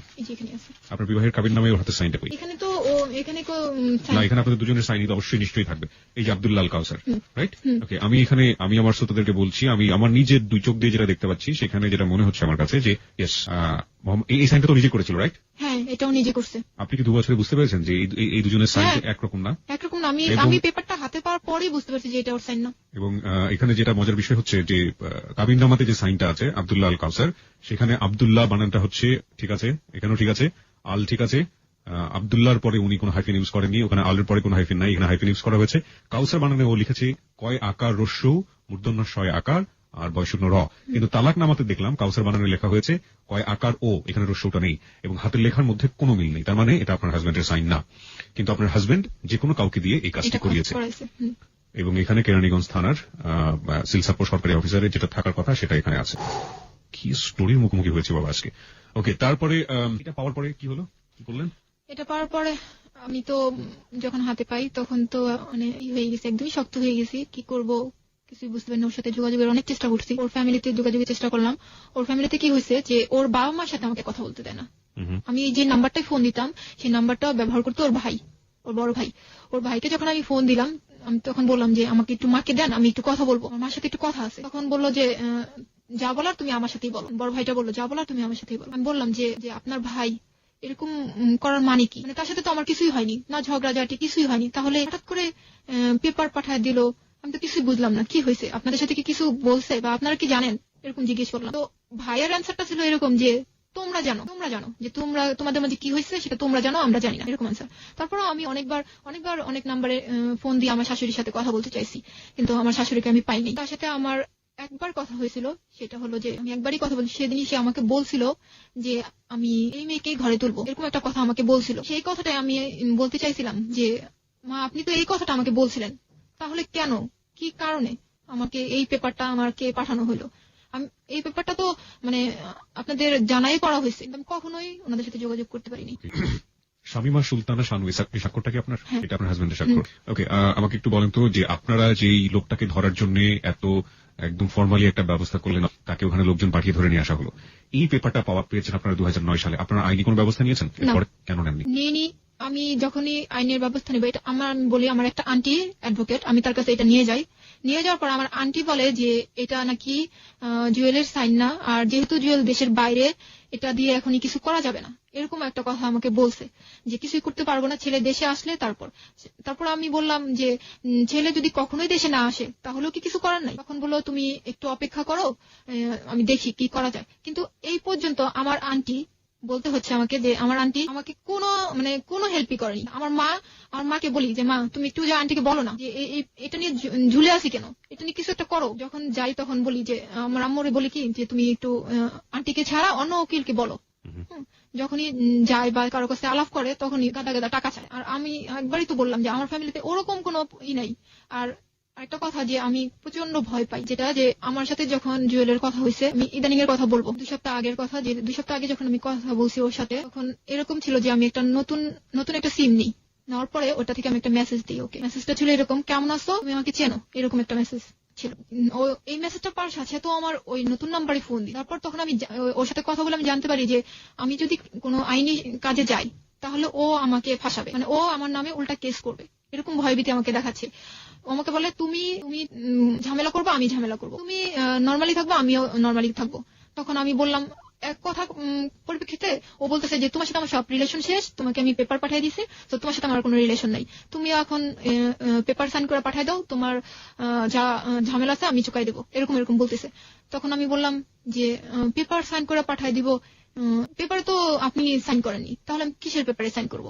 তখন বলছে না আমি পেপার পাঠিয়েছি, আমি সাইন করছি, এরকম কথা বলছে, আমি সাইন করছি। তো আমি বললাম ঠিক আছে, পেপার তো সাইন করে পাঠিয়ে দিয়েছেন, ঠিক আছে সামনে দেখি আমি কি করতে পারি, এরকম। যখন এই কথাটা বলছি সাথে সাথে আমাকে বলে কি তুই করে যে তুই আমার মা বাবাকে আমার মা বাবার যদি কোনো ক্ষতি করিস, তুই 50,000 টাকা খরচ করবি, আমি 50 লাখ টাকা খরচ করবো, কিন্তু আমার বাবা মার কিছু হতে দেবো না, এরকম। আর তুই যদি কিছু না করিস আমিও তোর কিছু করবো না। তুই আমার কাছ থেকে অনেক টাকা পয়সা নিছিস, আমাকে বলে তুই আমার কাছে অনেক টাকা পয়সা নিছিস, আমি উল্টা তোর নামে কেস করে দেবো। শুধু আমি জানি না, আমি ভয়েই সামনে আগাইনি যে আমি যদি এখন কিছু করতে যাই দেখা যাবে যে আমি ওর সাথে পারবো না, কারণ ওর এখন অনেক টাকা পয়সা আর আমার কিছুই নাই, আমার কাছে কিছুই নাই যে আমি সামনে আগাবো। ওকে, এই তো আপনার গল্প, তাই না? আর কিছু বলার আছে? আরো কিছু বলতে চান আপনি? আর কি বলবো, আমার এখানে আরেকটা কথা আছে যে ভাইয়া ও হচ্ছে আমাকে জিজ্ঞেস করছিল যে তুমি কি চাও, তুমি এখন কি চাও। আমি যখন মেসেজটা দিছি তখন আমাকে ফোন দিয়ে বলছিল যে তুমি এখন কি চাও। আমি বলছি যে আমি কি চাই সেটা না, আমি কি চাই সেটা তো আপনি জানেন যে আমি কি চাই, তুমি কি আমার সাথে সংসার করবা? আপনি কি সংসার, আপনি যদি এটা চিন্তা করতেন যে আমি সংসার করবো তাহলে তো আপনি পেপারটা পাঠাইতেন না, তাহলে আপনি আমার সাথে ডিসকাস করতেন যে শানু তুমি কেন পড়াশোনাটা করো নাই, তুমি পড়াশোনা করো তাহলে আমি তোমার সাথে সংসার করবো। আপনি কখনোই আমাকে বলেননি, কখনো আপনার জোর ছিল না। আজকে আমি এগুলো ওকে বলছি যে আপনি আজকে আমার সাথে সবার স্বীকার করতেছেন যে আপনি আমার সাথে এটা করেননি, এটা করছেন, এটা করেননি। আচ্ছা, আপনাকে যে তালাকনামাটা পাঠিয়েছে, আপনার এখানে কাবিনে উল্লেখ করা আছে 5 লাখ টাকা হচ্ছে আপনার কাবিন নামায়, তার কোনো টাকা কি ও আপনাকে দিয়েছে? না, দেয়নি। তালাকনামার একটা মজার বিষয়, আমি আসলে এটা প্রথম দেখছি আমার জীবনে। এখানে তালাকনামা এগ্রি করার যদি কোনো ব্যাপার থেকে থাকে তাহলে তালাকনামায় যার নামে তালাক দেওয়া হলো তারও একটা স্বাক্ষর করার বোধহয় কোনো একটা ব্যবস্থা থাকা উচিত ছিল, কিন্তু এখানে কোনো সেরকম কোনো জায়গাও নেই। আমার এই গল্পটা শোনার পরে আমার বেশ কয়েকটা প্রশ্ন আমার মাথার মধ্যে এসছে। প্রথমত হচ্ছে যে শানুর যখন জীবনে এই ঘটনাটা ঘটেছিল তখন সে ক্লাস 8-এ পড়ে, এবং এই ঘটনা ওই রকম সময়ে ঘটে যাওয়ার যে ব্যাপারটা সেটা ঠেকানো সম্ভব ছিল যদি পরিবারে সবসময় বাবা মার বাবা না থাকলে, বাবা থাকে না সাধারণত আমাদের বাংলাদেশের মতো সোসাইটিতে আমরা দেখি যে বাবাই কাজ করেন, মা ঘর সামলান। তো আমি একটা জিনিস দেখতে পেয়েছি যে বাবা থাকেন না এবং মাও থাকেন না, ওই সময় ঘটনাটা ঘটে গিয়েছে। শানুর পক্ষে ব্যাপারটা আসলে আকস্মিকই বলা যায়, কিন্তু যে ছেলের দ্বারাই ঘটনাটা হলো, শানুর বর জুয়েল, তখন তার বয়স কিন্তু 18 বছর, মানে সে কোয়াইট ম্যাচিউর, অনেকটাই ম্যাচিউর। এক, 2 নম্বর যেটা হচ্ছে সেটা হচ্ছে শানুর বয়স যখন 14 বছর এবং সামাজিক ভাবে যাতে হেয় প্রতিপন্ন না হন, এবং শানুর বরের বয়স যখন 18 বছরের মতো, সেই সময়ে তাদেরকে সামাজিকভাবে হেয় প্রতিপন্ন না করার জন্য এমন একটি কাজ করা হলো, মানে জোর করে বিয়ে দিয়ে দেওয়ার যে ব্যাপারটা, ধরে নিয়ে এসে বিয়ে করে দেওয়া, এটার আসলেই কি সারা জীবনের জন্য কোনো সমাধান ছিল?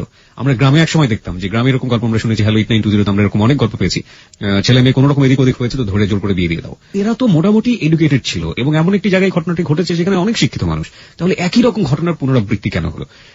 যদি বিয়েটা বেবির জন্যই হয়ে থাকে, মানে যে বেবিটা কনসিভ করার জন্য হয়েছে, তাহলে বিয়ের পরে সেই বেবিটাকে মেরে ফেলতেই বা দেওয়া হলো কেন? আমার মাথার মধ্যে এরকম হাজারো প্রশ্ন। এবং মজার বিষয় হচ্ছে যে আমাদের রাষ্ট্রীয় যে প্রতিষ্ঠানগুলো রয়েছে, সেই প্রতিষ্ঠানগুলো কি চোখ নাক মুখ কান বন্ধ করে এরকম ঘটনাকে প্রশ্রয় দিচ্ছে না?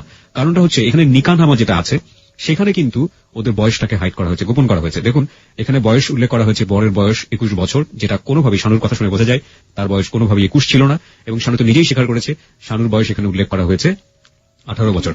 আসলে তখন আমার বয়স ছিল 14 বছর, যেটা শানু এখন নিজে স্বীকার করছেন।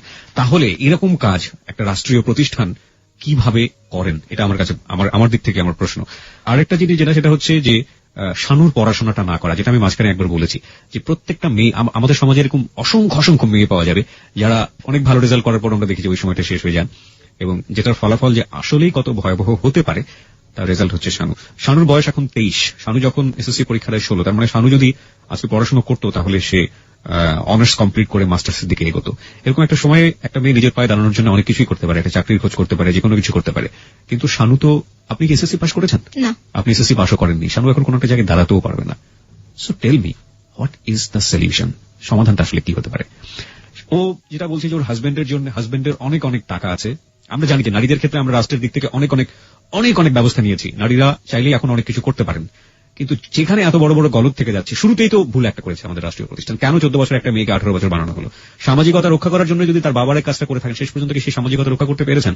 সেই কোয়ার্টারে তো থাকতে পারেনি, সেখান থেকে বের হয়ে যেতে হয়েছে। তাহলে নিজের ভাই 2 বছর তার সাথে কথা বলেনি, সমাধান আসলে কি হতে পারে? টাকা দিয়ে যদি লড়ে যান সেই ছেলেটি এবং দেশের বাইরে আছেন, তাকে কিভাবে ধরে নিয়ে আসা হবে? সবকিছু মিলিয়ে একটা অনেক বড় জটিলতা, এবং এই জটিলতায় দাঁড়িয়ে আসলেই কোনো অ্যাডভাইস বা কোনো উপদেশ দেওয়া যায় কিনা আমি জানি না। আমি শুধু শানুকে ফিল করেছি, শানুর গল্পটাকে অনুভব করার চেষ্টা করেছি, বাকিটুকু আপনাদের হাতে ছেড়ে দিলাম। আপনারা প্রত্যেকের জায়গা থেকে অনুভব করুন এখানে ভুল আসলে কার। এই গল্পটা শোনার পরে অনেকেই অনেক রকমের উপদেশ দিয়ে পাঠাবেন শানুর জন্য, যেটা সবসময় বিভিন্ন গল্পে হয়ে থাকে, কিন্তু এই উপদেশগুলো আসলে না প্রতি সপ্তাহে হারিয়ে যায়। এগুলো আসলে কি জীবনের কোনো সমাধান করছে? তবে হ্যালো 8920 গল্পের সার্থকতা সেখানেই, যদি একটা গল্প শোনার পর মানুষ এরকম কোনো কাজ করতে গিয়ে যদি শানুকে মাথায় রেখে সেই কাজটা থেকে বিরত থাকে, তাহলেই মূলত হ্যালো 8920 সার্থকতা। আমরা আজকে শানুর গল্পটা এখানেই শেষ করছি, একটু পরেই